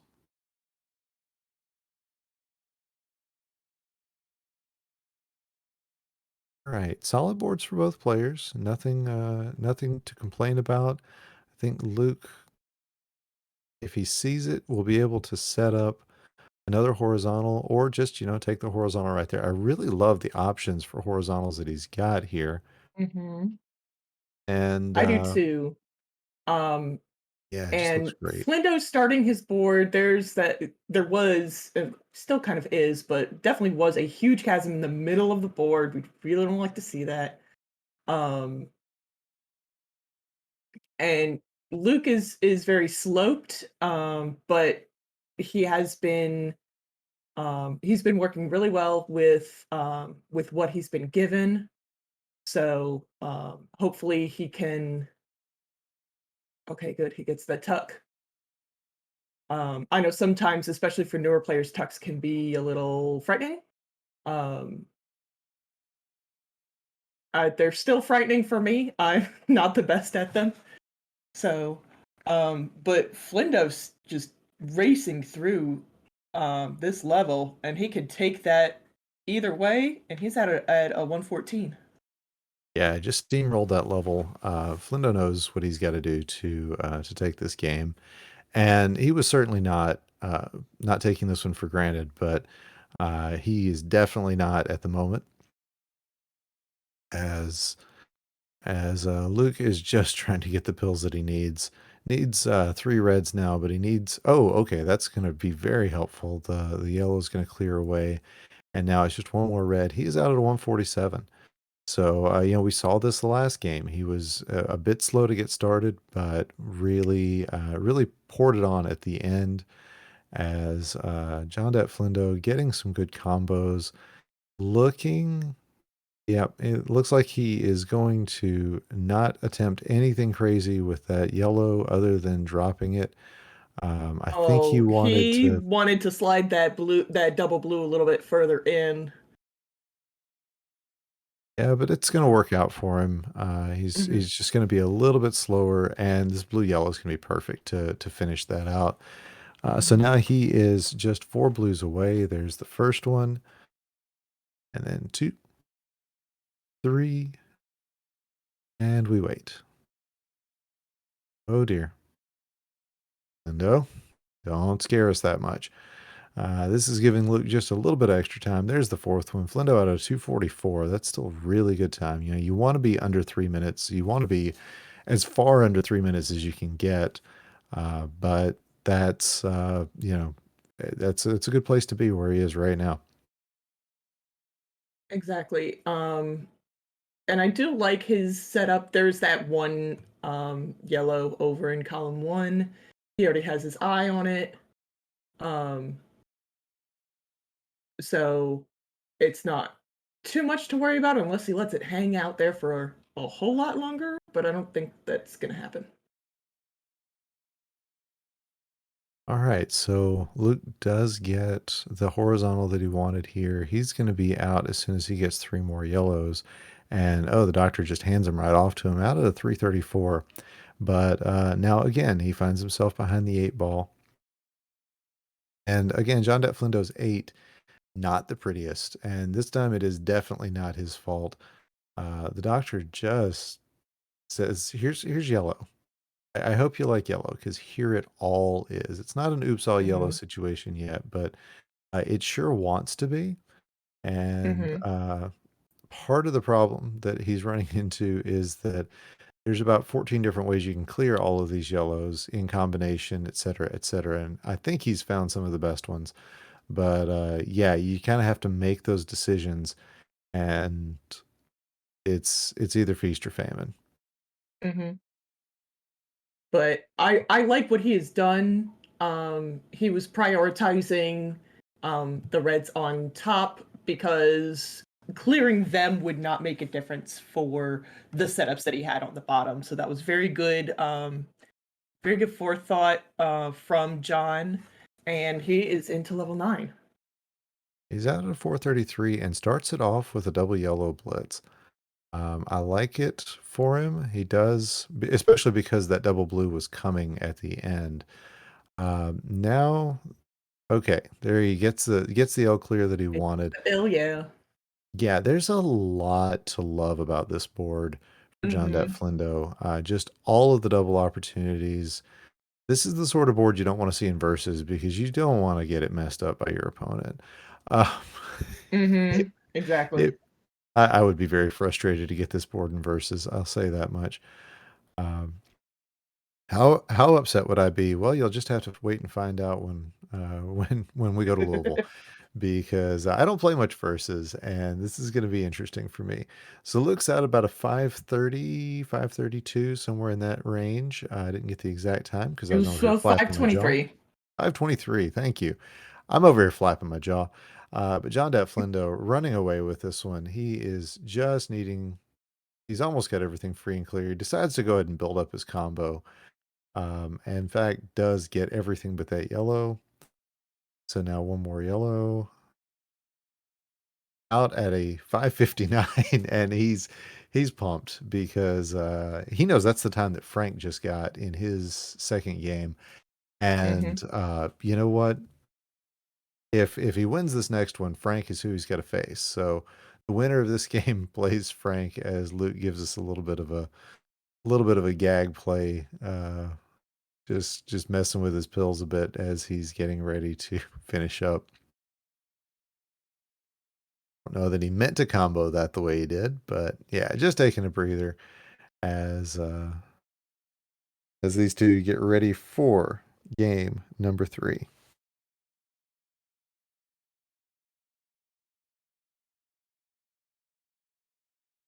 So this is our match point. Whoever wins this this game moves on to the next round. Yes, indeed. We've got our readies for our D-cider. But not Deef cider. No. We don't want that. Cider. Dave cider would be best. All right, so 3, 2, 1. Bills. These two knew that I had dinner sitting on the stove and want to make me wait for it. So, all right, starting off, Luke's board looks pretty nice. Lindo's is Well, Lindo can swim. So, but yeah, he's definitely lacking in yellow. In fact, once he takes care of this next one, there's only one more yellow left on his entire board, and Mhm. it is buried off in a corner. So we're not going to see that for a good hot minute. But I do love the double opportunities that that is giving him. Mhm. I do like that the doctor was kind for once ever, and decided to not give him a whole bunch of yellows. Now And it's yeah, starting to, but he was able to get quite a lot done, um, without, without messing up any of his board or his plans, anything like that. So, yeah, and now Flindo gets to use yellows to trigger a combo unless the reds are working better than. There they are. So he does get that one last combo out. Doesn't get the tuck where he wanted it. I know where he wanted to put that. mhm. Yeah, that's tournament tucks right there. But he is going to be out at a 122. So good play as we look over on Luke's board, and it is very stacked on that first column. That Oh misdrop is no. really going to hurt for a minute. And he doesn't have a ready way to do a horizontal. Luckily, gets a double blue, gets another blue, and he's going to be out sub 2 minutes. So it's not going to be too terrible. There it Oh, goes. for a second, I thought you 154. cursed him. I did too. I was kind of worried about that. But yeah, 154 for Luke. So again, he's looking down the barrel, Oh but wow. That was at least 7 viruses taken out with just a couple pills on Luke's side. I am so mad I missed that. It Trying to was a catch up with whole JonDatFlindo. swath of blue red. Well, so much for being behind the eight ball. He's now 4 viruses behind, instead of half a level behind, which is what you expect with the amount of time that he was sitting, trying to get that last little bit done. But Flindo 7 is it's okay. It's not great. He's out of yellow now, and really the doctor hasn't given him a whole lot of opportunities to do what he'd like to do, and that is build a fat log. Mhm. He does have the blue, and looks like he is going to get that fat log after all, but it's really taking some work, and the doctor is not giving him everything he needs. Looks like he is signaling though He wants to a get this horizontally. bridge. That's what he's signaling for, and gets it done. It does take 6 reds, but he gets it with no drop time. So, tomato, tomato, I think, by the time it's all said and done. But Mhm. overall, he's out and into his 8, and let's see if the 8s are going to still be crazy for JonDatFlindo.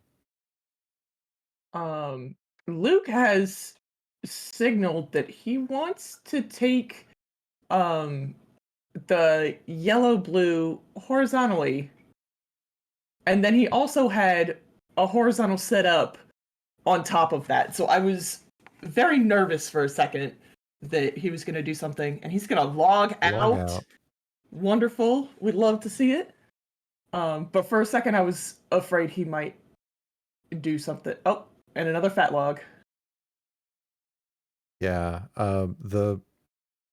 The setup for that is very, very touchy. You've got to make sure that you have everything exactly the way you want it, and that you don't trigger it early. That is really the concern there.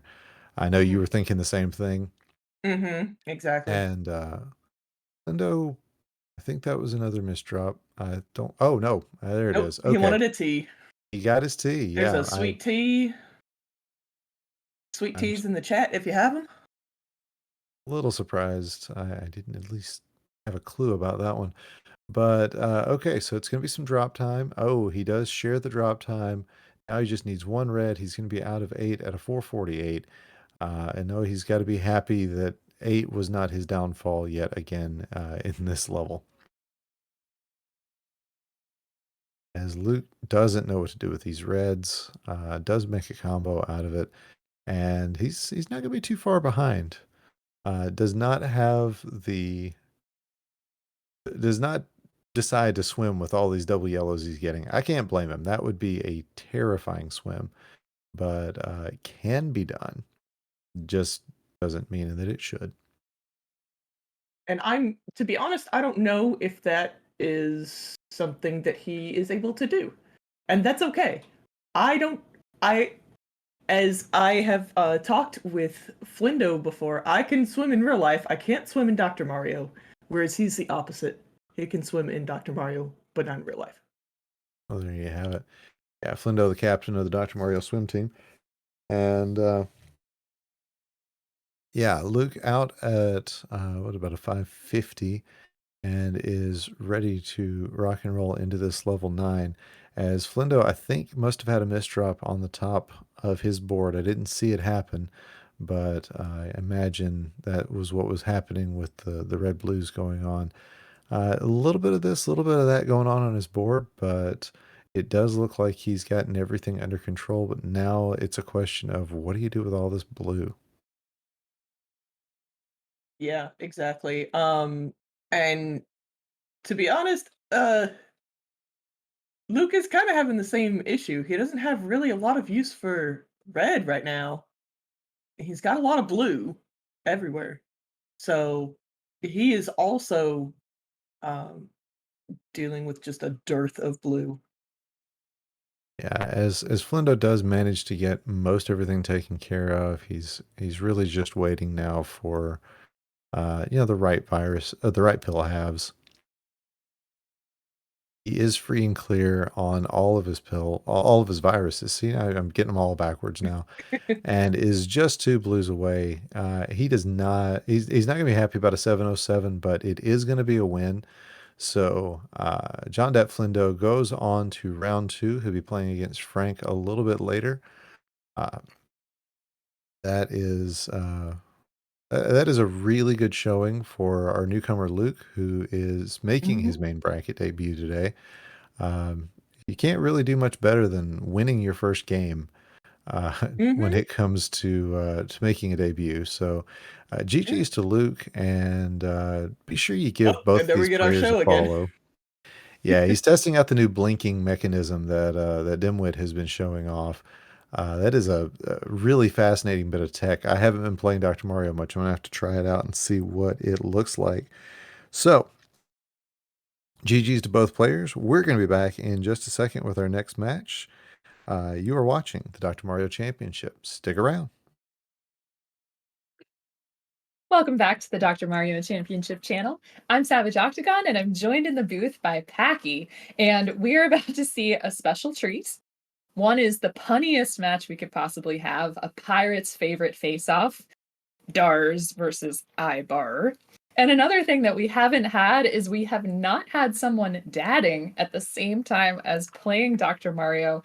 So Ibar is the proud papa of twins very, very recently, and there he is with a twin on his lap. So we'll see how this goes. Packy, what do you think about this matchup? It's going to be interesting. Looking at last month, both of these players reached round 2. One of them ran into Atalito, and the other one ran into Watchmuh, who eventually won last month's bracket. But both of their average times and best times are quite similar. Dars had an average of 6:16 in round 1 with a best of 6:13, which screams consistency. And the same with Ibar with an average of 6:44 and a best of 6:39. So 2 very consistent players to start off the year. And yeah, definitely. And Ibar is so consistent with getting to round 2 as well. And Dars has become more consistent over time. There was a time when, even though everyone could see how great Dars was, he wasn't making it very far in the brackets. And recently he has just managed to really turn it on and get those wins consistently. So we've got a ready from Ibar, and we're waiting on a ready from Dars. I'm kind of mesmerized by whether this baby is going to stay on Ibar's lap. I'm more interested to see what that baby's going to do while he's playing. Right. But it looks like both players are on fever and high speed. Mm-hmm. All right, we got a ready from both players. All right, and 3, 2, 1, pills. Pick up that controller, Ibar. Let's go. Let's go, Papa. Lot Up of is the second one out blue. the gate with a nice pill to start with, that double red to knock out 3 viruses immediately. Oh yeah. I was sad that the double blue for Dars didn't come until after he'd already made his decision there but he did get that horizontal, and he is just slightly ahead of Ibar. Ibar's going to deal with a lot of blue on this top line, Packy. Yeah, it looks like he might have been trying to play for a long-term fat log there in the middle of his board, but just he needed to kind of build a bridge a little bit to get the yellow portion of that fat log going, and it didn't quite happen for him. I love Dars's board right now. This is just killer. Now he is going to have a little trouble having closed off that blue horizontal a little bit, and I do not think that he wanted to do that in or that. Yeah, so it's the wheels are coming off a tiny bit for Dars, but now he's back on track and he has this horizontal possibility. Meanwhile, okay, he's pretty much free and clear. Yeah, He just got needs to this. knock out those reds, and he's good to go. Maybe Yeah, he doesn't even need to do that. No, double blue, awesome. Meanwhile, man, Ibar working with some blues on his own. Yeah, go ahead. Yeah, to think that even with those 2 brutal misdrops, he still got out of that level at 113. Yeah, that was blazing fast before, and everything was just falling so nicely. And Ibar now into his level 7. Looks like he's got a good horizontal setup. Chooses to take a little bit of garbage there in the center, but it definitely is the right move there. He's got the ability, because blue is not a common color on this board. Notice he's only got 3 blue viruses, so he can definitely burn the blue pill halves in order to get down further on the board and do fancy stuff. Ibar not far behind after pulling off a quick little combo to get rid of another 5 viruses. Yeah, this is awesome. Let's see. So Dars working on that horizontal. Yeah. Dars 6 has become... Oh, nice L clear by Ibar. Dars 6 has become Ibar's 7. Yeah, this is really awesome. Dars just needs one more red to be out. This is a really fast time. He's out at a 2:30. Nicely done. Looks like a horizontal play on that blue on the bottom of his Ibar's board that he's getting ready for. Yeah, I was just about to say, very cool. And then obviously those reds set up to fall down on top. So he's got it now. Boom, boom. Just needs a couple more yellows and he'll be out. Meanwhile, Dars manufactures a drop horizontal. Looks really, really good. Red is going to be a little bit tricky. And yellow, he's got that yellow buried in column 8, which is not ideal, but let's see what he does with it. Yeah, Dars has a lot of blue to worry about on his board right now. He managed to chunk some of it out, but there's still quite a bit of it to worry about. Looks like, now it's just about gone. Yeah, that blue is going to be tough for Dars to get out from underneath. Let's just hope the yellow red train keeps coming. It seemed like a lot of the middle of Dars' board was blue, and now that he's burned through all that blue in the middle of his board, he's only got 2 blue viruses left out of 10. Yeah, speaking of an all blue middle section here, take a look at Ibar. Now he's got a great sideways T opportunity, but I think he's going to take column 3 out first before that happens. And it's tricky because he's looking for very specific blue at the moment, leaving Dars a nice open space. He's going to try to take these yellows out horizontally, gets it, just needs a couple more reds, and he'll be out. Oh, man, smoking hot time. 419. Plays it. Okay, you said 419. Okay. I did say 419. I got right out of habit. Even. Yeah. Close enough for me. Yeah, close enough. Yeah, Looks like Ibar's playing for that fat log in column 1. I know, you keep stealing on the good lines. Yes, it's this looks like a great move. Oh, doesn't go oh, for it and just oh, gets it. okay, I But that's see. that's a Went for great the D sandwich instead. Smart move. that made quicker. So he's into this level, but he is uh about 13 viruses behind Dars right now. Dars is going to have a little trouble getting all of this yellow off the top of the board. Nice play by Ibar, knocking out that T clear and keeping everything nice and sorted. Oh, nice T by Dars. That was so good. Wow. So Dars is still going to have to clear out all this yellow around the center of the board, and Ibar is going to have his own yellow situation. I wonder if he's going to try to go for these yellows horizontally. It looks like he is. He's got a good opportunity to do so. Very nicely done from Ibar, being very efficient with these yellows. It'd be interesting to see how Dars plays this, because he doesn't have a lot of red viruses left on his board, but two of them are screaming for a horizontal right now. Definitely. And this double red run is going to dictate that a little bit, but now it looks like he's just going to try to not waste any yellow, which is the smart play. Yeah, for sure. So he's going to take out those reds in row 3 horizontally, and the yellows are going to fall nice, and he's going to be open. But wow, Ibar really knocking on this door here. Very quick. And if the RNG Dars doesn't needs cooperate blue. for Where is Dars, the blue? And there is the blue. excellent. 617 for Dars. And just 3 viruses left to go for Ivar. 625. Both Wow. excellent times.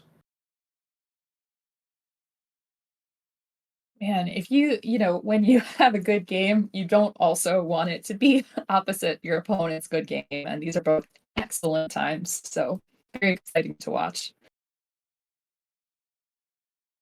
617, which is right about Dars' average for the year so far in round 1. Yeah, this is outstanding. And I have on Ook's beautiful notes that Dars' all-time best is 608. So he is, he's just really close to his PB and keeping this so consistent. Really impressive, especially if you consider, if anyone's played this, how much RNG variation there is in these levels and how the spaces really dictate, how fast you're able to go. We've got a ready from Ibar and a ready from Dars.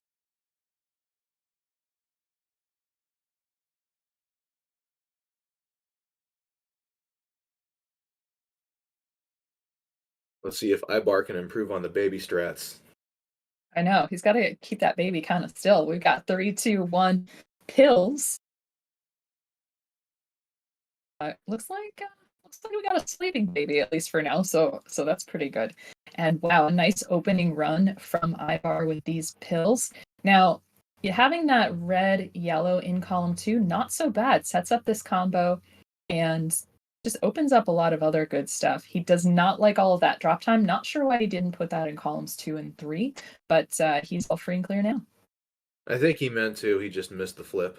Mm-hmm. Because you could see his immediate reaction. He rolled his eyes and it's like, ah. Yeah, let's see. Some So I'm not serious sure. tuck action going on Ibar's side. I Yeah. like that double clear. It prevents more drop time. I'm glad that Dars has most of the bottom of his left-hand side open. Notice how closely those are packed. I think he's trying to signal that he's going to take row 4 out horizontally, gets the double yellow. This is going to happen. Nicely done. And so, yeah, it's great that Dars is prioritizing, clearing out that left-hand side. Ibar's board, he's got one. He had that one red virus in the bottom right-hand corner, and everything else was blue and yellow.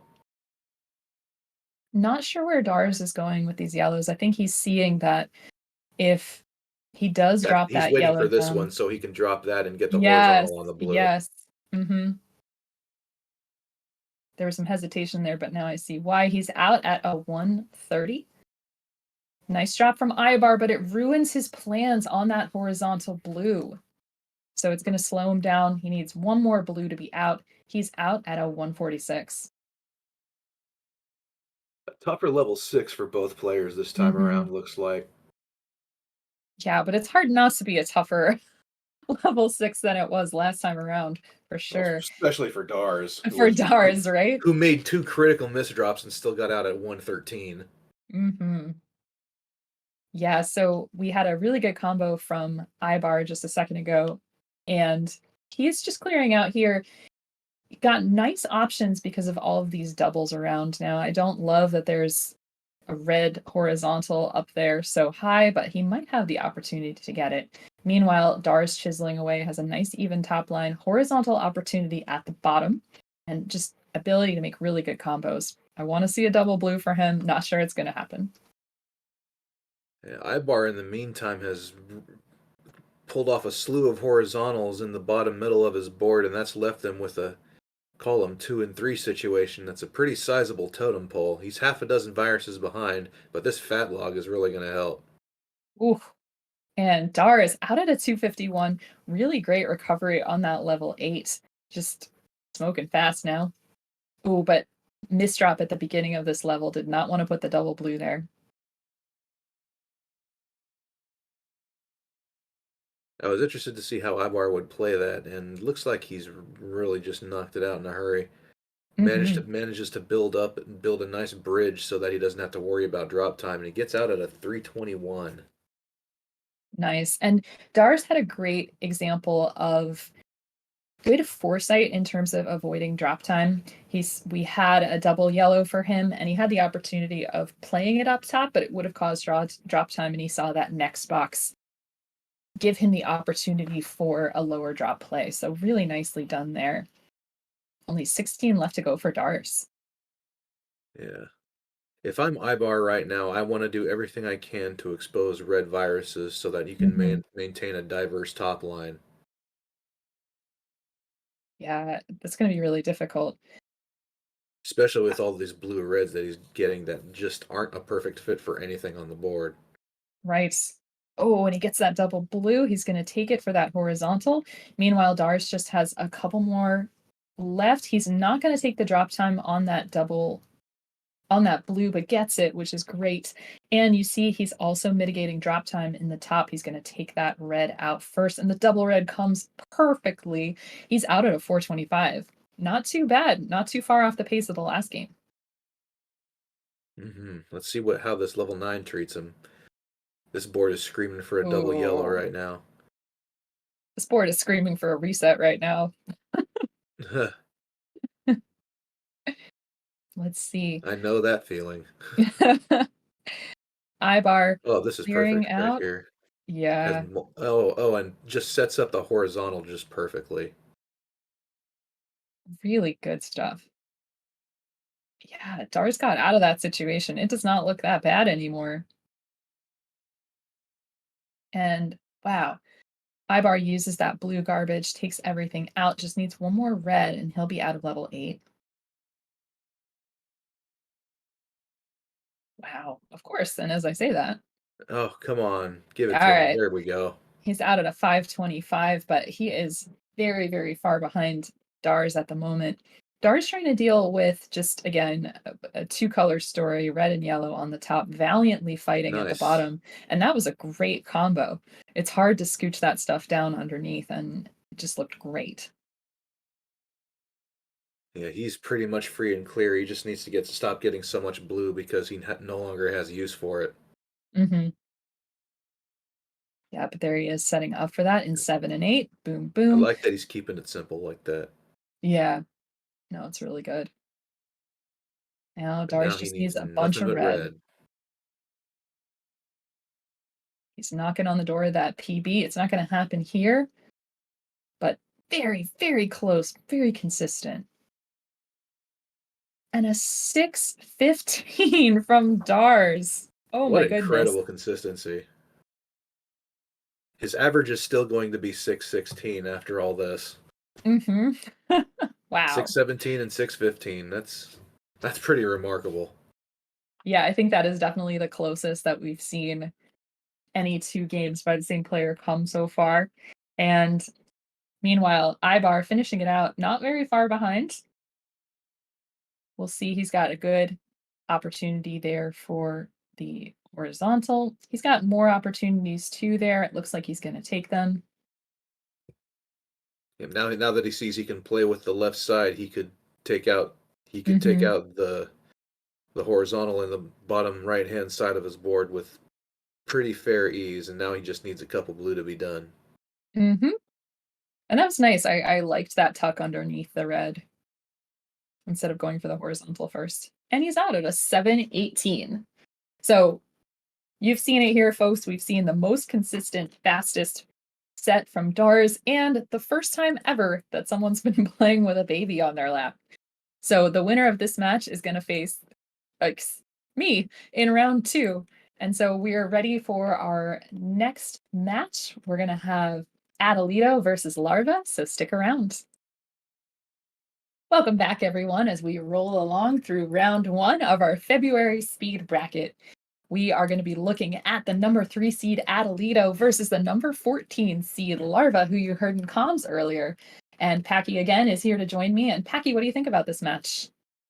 It's going to be interesting. Atalito, he is the current 0 through 20 world record holder, and at this point might not need much introduction. He's from Turkey. He's been just crushing it lately and putting up some unbelievable times. He's one of the best in the community. Yeah, and he's been playing for only a little bit more than a year in this tournament. And so he came in January of last year and just raced right up. And look at that great combo from him. And meanwhile, Atalito is a keyboard player, and actually Larva just switched to keyboard for speedrunning, and she says it's improved her game. She actually set a PB in this level block this week. So coming off of that, she must be feeling pretty good. Absolutely. Not only did she PB on this particular level block, but she PB'd in qualifying, improving her qualifier in January by almost a full level. Yeah, that's outstanding. I mean, obviously I am biased towards the keyboard style. I do think it's really nice to feel that down press a little more immediately. So let's see. We're getting... Shades are on and she's ready to rock. All right, we got a ready from Atalito. Just waiting on a ready from Larva.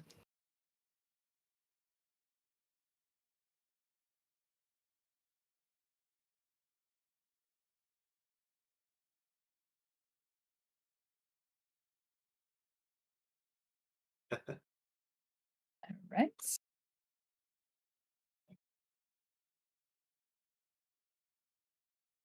Let's see. Both players on high speed and on chill. I dig it. And 3, 2, 1, pills. Atalito saying, I can't compete against sunglasses.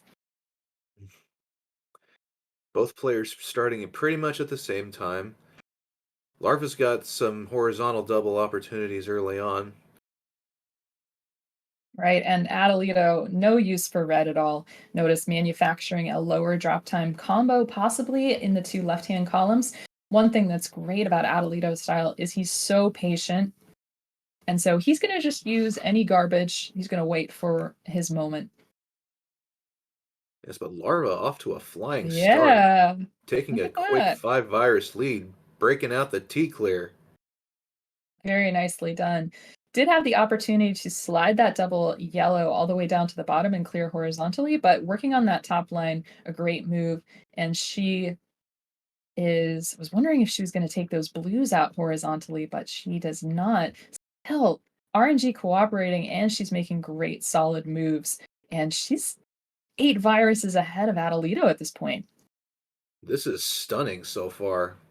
What a great start, but now she's pretty much free and clear. Atalito's got a bit of a totem pole on column 4 right now. This right here is definitely going to help knock it down. Yeah, Larva added a 115. Outstanding. That is a smoking time for level 6. Yeah, and her all-time best in this level block in the tournament is 651. So a 115 puts her well within PB territory. Let's see. Oh, man. Atalito just needs one more blue, and he's out at a 139. Good horizontal clear earlier by Larva, who has a pretty decent lead thus far. It's early yet, but she's got to be really pleased with the way this match has gone so far. Yeah, definitely. Now she does need a lot of blue, and you can see her, thinking of how to tuck those non-blues out of the way and not going particularly great at the moment. And Atalito is catching up here. Now you see him working a little more straightforwardly. Nice combo down in columns 2 and 3. Yeah, Larva in the meantime, that double red gave her the opportunity to tuck it in columns 6 and 7 and perhaps get a double horizontal clear. She elected instead to just stack it on top of the red in column 5. But there she There it goes. is. She takes that horizontal. And it works out she tried to do the swim there, but she didn't quite have it. But it's not a catastrophic error because she can take this out horizontal, no problem. She takes a nice long combo. It's got some drop time, but it just makes sense with the prioritization. Now, columns 6, 7, 8, all red for Larva, but so she's going to have to be a little patient there. This is going to give Atalito a little bit of time to get his game going. Looks like he's signaling that he's going to try to take those reds out horizontally at the bottom if RNG allows. Looks like he's got 303 out of level 7 for Larva. Yeah. Very impressive. Atalito taking out columns 8, and then he's got 7 with the garbage, so everything's pretty open for him as far as it can be. So Larva's got some interesting decisions to make here. She doesn't have a lot of access to blues right now. Oh, nice L clear to unbury the blue virus right there and just keep everything neat and tidy. Yeah, Atalito out at a 334, getting started on this level 8, which, it looks ripe for horizontal possibilities. He gets one with those blues, and look at him able to take out that yellow really nicely in the center. That's awesome, because that yellow barge in the middle is going to cause him trouble if he doesn't get it moving. Yeah, the lead has shrunk. The lead has shrunk to 0 now as Atalito Yeah. managed to blast out a few more viruses and just erase the deficit. But Larva hanging in there. She's got a lot of red to deal with on the left side of her board, but this double red right here is just perfect to start unlocking the other colors on that side of the board. And let's see, if she gets this yellow going, things will be pretty smooth. Atalito setting up for a horizontal, and then a horizontal was just 1 away. So he's going to be working on this blue horizontally probably as well. And maybe signaling that he's going to be tucking in between those reds once he gets the blue horizontal. But this red surge just comes at just the wrong time for him. Ugh. Larva added a 453. A tale of two endgames right there. Just the bad timing on the reds for Atalito, and now he just needs one more, and he's not getting it. Oh my goodness. It's terrible. You hate to see this. He's out at a 510. Is Larva going to go for that horizontal? No, she goes for a different horizontal, but I think it's better for her in terms of her later game there. Could have taken that blue out. She's 5 viruses ahead of Atalito now. At this point, you just got to take what the doctor gives you. And right now, Larva's doing a nice job maintaining this tenuous lead right now. Yeah. I'm curious to see what Atalito is going to do with this left-hand side. Looks like he has it open to... A nice move by Larva there, taking that horizontal and exposing that yellow virus underneath. Let's see. Atalito looking for another red-blue. I think this double blue will do it. Oh. Yeah. Yeah, so Atalito taking the lead.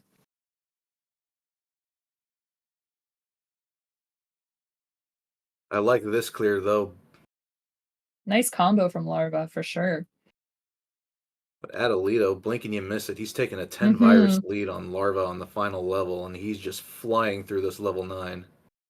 Yeah, he has really turned it on there. But this bottom is going to be a little bit tight. Notice he's setting up, signaling that he's going to drop that down. He does have the possibility to take out the blues horizontally. He has a plan. As soon as this blue comes... Here comes the plan. Bang, bang. Oh, 640. yeah, 640. some unfortunate misdrops from Larva in level 9 unfortunately cost her that game, because she was in there the entire time. I don't know, man. I think that the end of that level 8 and that level 9 was just fire for Atalito. I think it's hard to compete with that. But this is a great match so far. Yep. Oh, it looks like, is Atalito practicing the blink as well? I will say this about Atalito. One thing about his game that I notice is his movement skill. The one of the most important fundamentals to any speedrun in any game is movement. And he's just so quick with his down drops and his left and right shifts. It's pretty awesome to watch.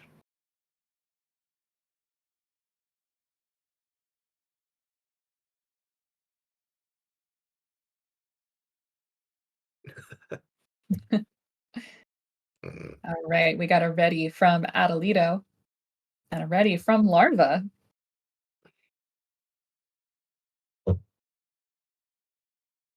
Three, two, one. One. Pills. Great minds think alike. Oh, yeah. Right. Off to a good start. Look at Atalito with that great horizontal in the center of the board. Those pills came perfectly for that. Yeah, he just saw it so quickly, and it just came together immediately. I loved that. And look at that. Doesn't have to worry about any drop time on that upper left-hand side. He does have to worry about a little bit there, but it's no big deal. Mm-hmm. So let's see how he handles these reds in the bottom middle of his board. Yeah, I think he has the opportunity to take him out horizontally if he can get this yellow going. Meanwhile, we see Larva setting up a nice big combo here in columns 5, 6, 7, 8. So this is going to be very satisfying. Excellently done. Yeah, she's really using the blue effectively in order to make these combos, because, you know, that she's only got 2 blues and one of them's very buried. So it's a good thing to think about. Atalito's going to go horizontal for his final clear here, and he's going to be out in 111. Very nicely done. Larva dealing with the yellow, so let's keep that going. Oh, as Atalito starts with a beautiful sideways tee. I didn't even know he'd had enough pills to get that going. When you have that crisp execution and you have that vision to where you can just see those right away, that's just awesome, and it's really tough to beat. Yeah, Larva finally getting the yellow she needs, out at a 143. This level 7 board doesn't look particularly nice. There are a few double clear opportunities, but for the most part, it looks like a really jagged board. Yeah, but I mean, she's going to be able to get plenty going in the time it takes Atalito to get all this red off the board. Yikes. Not a fan. There it goes. There is Nice a T-clear horizontal. opportunity if Larva can get a hold of a double red, but it looks like she might be looking elsewhere. Yeah. But she Takes does the take that T-clear to get the blue out. garbage out of the way. She But is now going to be using blue to just make all the other stuff happen. Meanwhile, Wow. look at the UCLA Bruins coming to town on Atalito's board. Yeah, Just another one of those terrible RNG games that we're all too familiar with. Yeah, out at a 248. And of course, as he starts, everything that's open is blue and yellow. Looks like he's setting up for a good horizontal here. He takes it, leaves a little bit of garbage, but it's not going to be too much of a problem because of the lack of yellow that's exposed. Meanwhile, Larva's got this barge on the left-hand side of the board. I wonder what she's going to do with this bottom row. Atalito looks like he's just trying to keep everything as flat as he can to minimize downtime. Yeah, definitely. Might be... Oh, nice L clear coming up right here. Beautiful. I love the 2-color L. It's very satisfying.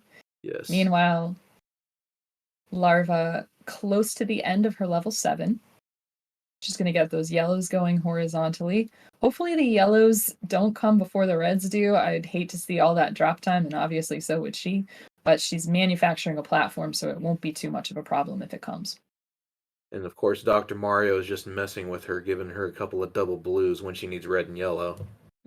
She got a nice lightning bolt with some garbage, some pills, but she is 26 viruses behind Atalito right now. That's a very, very big deficit. You don't want to be down that far to him. Yeah, but He looks...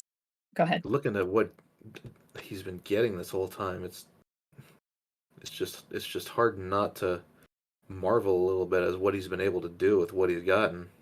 Yeah, and look at that great tuck at the end for that combo. Nicely done. Out at a 425.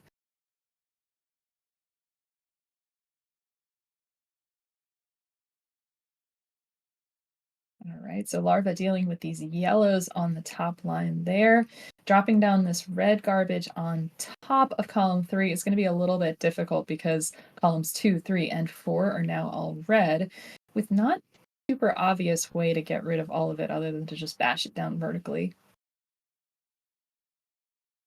Atalito looks like this is just what he's waiting for, to knock out that horizontal clear to get his stack sorted back out. Nice. Yeah, keeping a very, very flat top line here.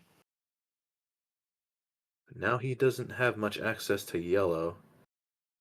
The closest yellow he has access to, there's a couple of blue fragments on top, unfortunately.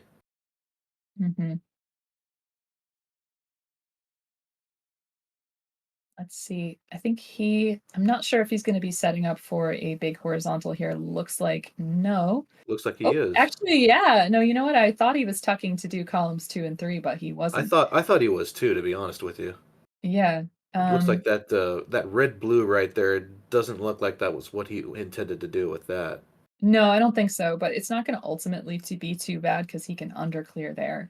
So Larva cleaning out the end game of her level 8. She's just a little bit shy of a level behind Atalito, but she's going to be clearing out here. Not too bad. Columns 1 and 2 looking a little bit rough. Ooh, take that double blue. Excellent. Out at a 609. But Atalito's wow. done at 613. Very nicely done. So GG's to Larva for really putting it to Atalito that first game, keeping him on his toes. And Atalito is once again going to be moving on to round 2 to face the winner of our next match, Betty B versus OoktheLibrarian. So stick around, everybody.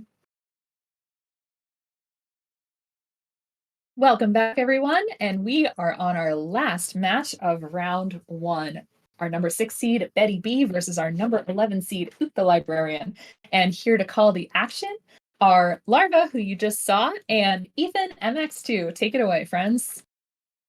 Thanks so much. Nice to be dusting everything off and coming back to the Dr. Mario. Nice to see everybody out there. This should be a pretty good one, Larv. We have 2 players who have not gotten out of round 1 in the gold brackets in the last 12 months. So this will be a nice bit of a ego boost for either one, regardless of who wins. And I think we're gonna have ourselves a good little fight on our hands because both of them average around 7 minutes in this first round time. Yes, and this was actually our end of year silver bracket finals last year. It was Ook versus Betty. Ook was the 1 seed, Betty was the 2 seed, but Betty pulled off the upset and won the end of year silver bracket championship last year. She is the second woman to have won a speed tournament, 3rd total. Heather Ito was our first winner, but she was a versus winner. And then I don't know, some bug won silver last year in March. We have 3, 2, 1 pills. We are underway. Again, it's level 6 to 9 here in round 1. Nice opening salvo from both players. Ook out to an early lead, but Betty still building on the column there on column 3 and 4. But I'm liking the situation that Ook is going to have. He's got a lot more packed viruses, a lot less space he has to fill, and that should really help him out in his speed strats. Yes, and for a while he did have just a lot of blues, but the doctor did provide with blue, so now he just needs a couple of yellows and then just blues everywhere. Yeah, and you see he's already out of red and starting to get a bit of that more than he would like, but already starting to get into the end game, already set up for a double there in the bottom row. And he's going to be blazing through this. Just needs one more blue to clear. He'll be out at 113. Incredible time there. Very, very Not fast. too far behind. She's only she's about 6 seconds behind on the start. So she'll be just a couple of viruses behind those, but she'll be out in a few seconds, probably at about 130 if the doc provides. Yeah, you could see Betty shake her head a little bit. She didn't like the drop time that she took. And you were right. She's out at a 130. I hate when I'm right sometimes, but let's move on to that. Now both players in level 7. Betty with an interesting setup. She could go for the sweet tea if she can find the pieces for it. She will. That'll go into a nice double clear, closing the gap now to about 5. Ooks with a nice board. Not a lot of reds to work with. You see 1 and 4, 1 and 7, and 2 and 8. But you can kind of see the doc giving him a little bit of ketchup and mustard right now. Yeah, Betty was trying for a tuck for those horizontal reds. She takes them out a different way, but she still has to deal with that that red trash that's on top of that blue. So I know that she doesn't like how that went, but and she's shaking her head a little bit more than normal. So look at that. Great play from Betty, clearing it out of the way, gets the T, and now setting up the yellow on column 8. It would be a bit of a trip to put it around, but it is possible. Oh, a little bit of a miss drop there. Just couldn't get there a little too late. So now Ook just needs a yellow there to clear out the blue on the right side. And yeah, just gonna wait for the drop. Needs one more yellow to put it away. And that will do it. They'll bring it in at a 307. And he's out at a 303. So Betty does have an early lead.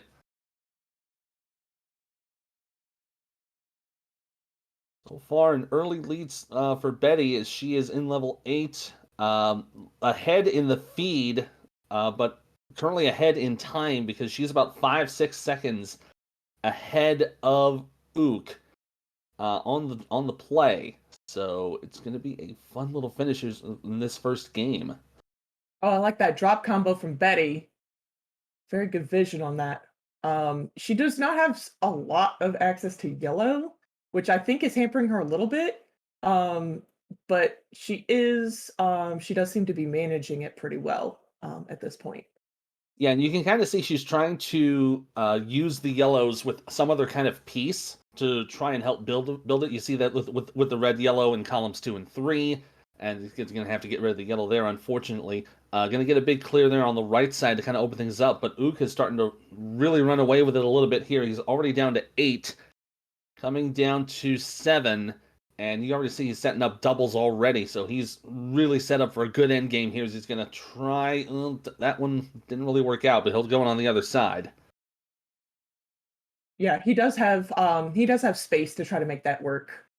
So, and then he's going to be basically free and clear. That yellow's going to take a little bit in column 8, but that shouldn't be too hard with the right amount of reds. There we go. Yeah, got the right amount of reds on that one to drop the yellows, but that will give Betty some time to catch up. And Ook out at 455 going into level 9. And this will be about a 6 virus lead. As a nice little T clear there from Betty. She is closing in on finishing level 8. Level 9 for Ook. It's a bit of a packed top, but that's what you kind of want to have to try to get yourself an early, quick start on this final bit. Yeah, it is pretty packed. There's a lot of yellow. on his board. Just seems like there's yellow everywhere. Betty is out and also into level 9. This is a good setup. Lots of doubles. Yeah, she does have a lot of double opportunities. And there goes Ook with a nice drop combo. Yeah, and now Betty's starting to catch up a little bit. Now only about 2 viruses behind, but still 5 seconds ahead in the time. So it's going to be a close finish. We're not going to declare a winner just yet until both players finish. But this looks like it's going to be coming down to the wire, as Ook is already down to 18, Betty up to 20. And Ook's got a very packed board. He's going to be able to clear viruses very quickly. It's a little setup there from Betty. She's going to have to try to get the good piece. That's actually going to be a good one. They'll clear a lot of viruses. Gets down to 13. Looks like she's going to try to go for a horizontal play on that red, but Ook is currently down to 5. So again, coming down to the final bits. And it's going to down to 5 for Ook. Betty down to 8. Ook trying to find a horizontal play for those reds. Nothing's popping in yet. That might be the slowdown that Betty needs to catch up, and she's down to 7. Oh, looks like there might have been a mistake on Betty's side. Oh, now the yellows are coming in. Nothing's going well for Ook, but now he clears off that side. He'll get the yellow down. He just needs to get that red. He needs 2 more yellows to do it. There's 1. There's the other one, and he'll get it at 7-11. And with 4 viruses left, time will run out for Betty. Oh, that was a close one, though. Down to with 3 virus difference between the 2 players, but Ook will take game number 1. Yeah, very well played by both players. And they are pretty evenly matched. So this is, again, one of those ones where you're not really going to have a runaway unless something catastrophic happens. Yeah, unless there was some massive catastrophe of, what we would probably call a sirloin deef, something of that sort. But Sorry, both of Dave. these players are very good. Those types of errors do not happen a lot, and that kind of thing would usually be an error of that's the kind of error I would make, and that's why I'm here and not out there. We have a ready from Ook. We're waiting on a ready from Betty. Both players getting reset. There's the ready from Betty.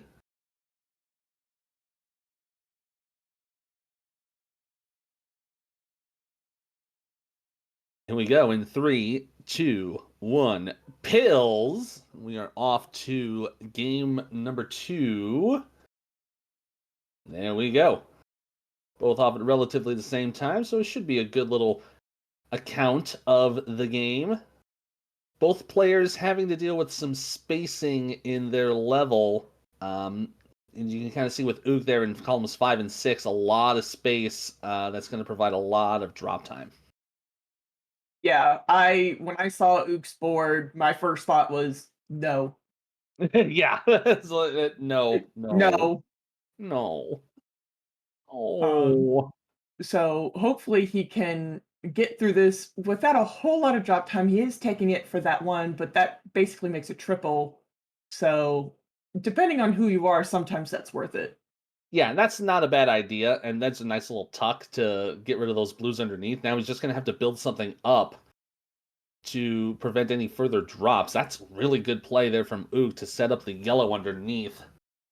Going to have to deal with a little bit of drop time there, but I'm liking this setup for his end game. Might have tried to go for the turn, but just a little too, might have gone a little too early on it, but he'll clear it out at 111. Betty's not going to be far behind. She's only about 3 viruses down. Oh, but that's a really good set. A yellow and a red would be a great play, and there it is. She'll be out at 121. So both players about even as we head into level 7. And Ook's setting up some things on his right side. where he can potentially take out all of those at once. There he goes. There are some double opportunities horizontally, but they're a little hard to get to for him. Betty's got a lot of yellow on her top line. Just Yeah, a lot of yellow. almost it's an entire a defensive line of yellow right now, and she's just gonna have to find a way to get through it. She's found a seam for it, but yeah, you can kind of see just trying to figure out exactly where you're gonna put everything, and no yellows are coming down either, which doesn't really help matters either. Yeah, that when you need yellows and the doctor is saying like, "Oh no, I have a better plan for you. Let's give you red. Let's give you blue." I know it can be very frustrating. Yeah, but look, she's starting to break through the line a little bit. She's down to 13 right now. 5 left for Ook, and he's gonna clear out those blues horizontally. And looks like I see the game plan he's going for. He was gonna get rid of that blue over there, take down the yellow, and now he just has to deal with try to get as many blue pieces as he can to try to get out of 7. He's got 1. There's 2. He's gonna need 3. There's 3 more to go. 1 and 2. He's looking for the 3rd. There it is. He'll be out at 301. So currently about a 10 virus lead for Ook. He's going into level 8. And Betty is trying to, and you can kind of see she's got that issue with those 2 yellows in on the columns 1 and 2. But she really wants to take those horizontally. Yeah, she's got the right idea to put the horizontal play on it.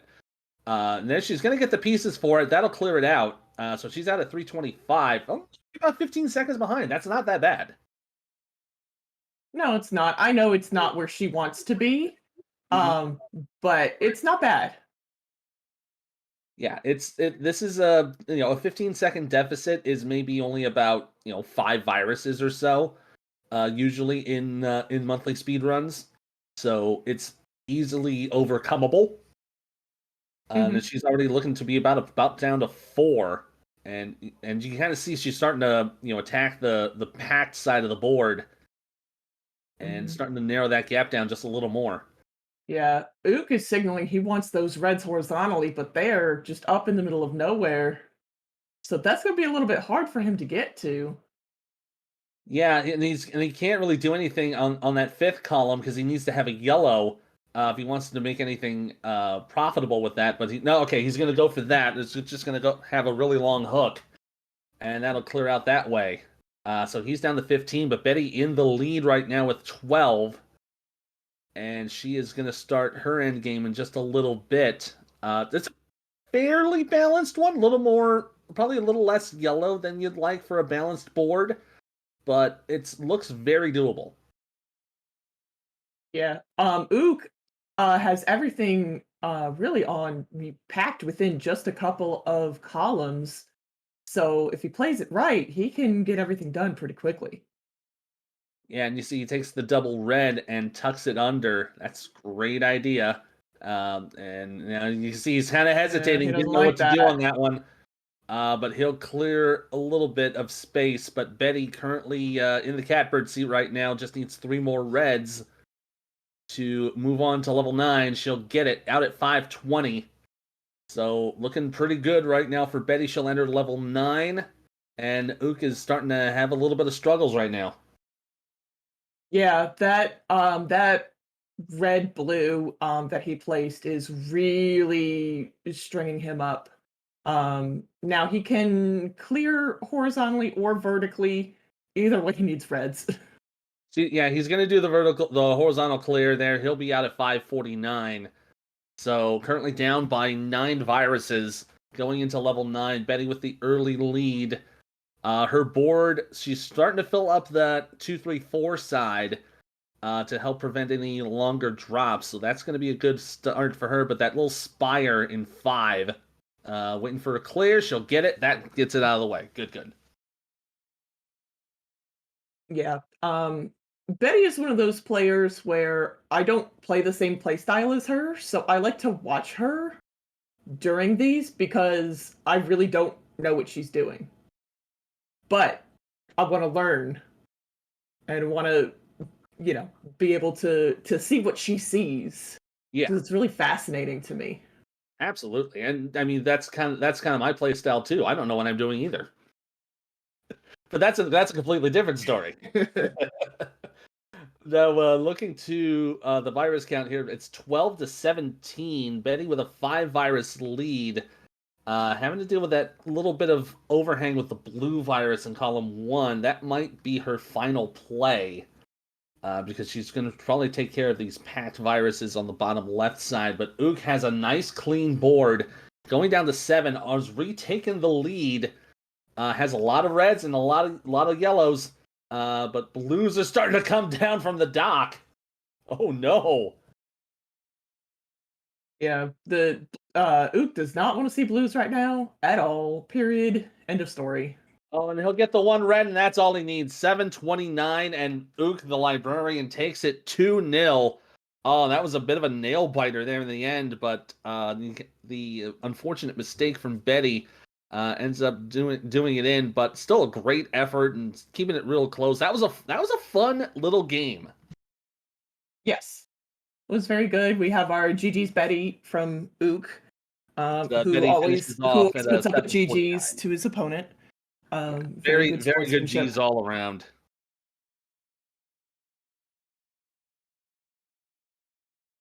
So that was a fun little one. So OoktheLibrarian will advance. He'll take on Atalito in round 2. And speaking of that second round, that's going to be coming up on the other side of this break. So when we we'll take a little breather, get ourselves some beverages and things of that sort. And when we come back, we'll have our first game in round 2, which will be Davesmithsays taking on Packy. And that'll be a fun little one to announce. And we'll do that on the other side. This is the DrMC monthly tournament here on Twitch. Go get yourself some beverages, get some relief, and we'll see you on the other side. Be right back.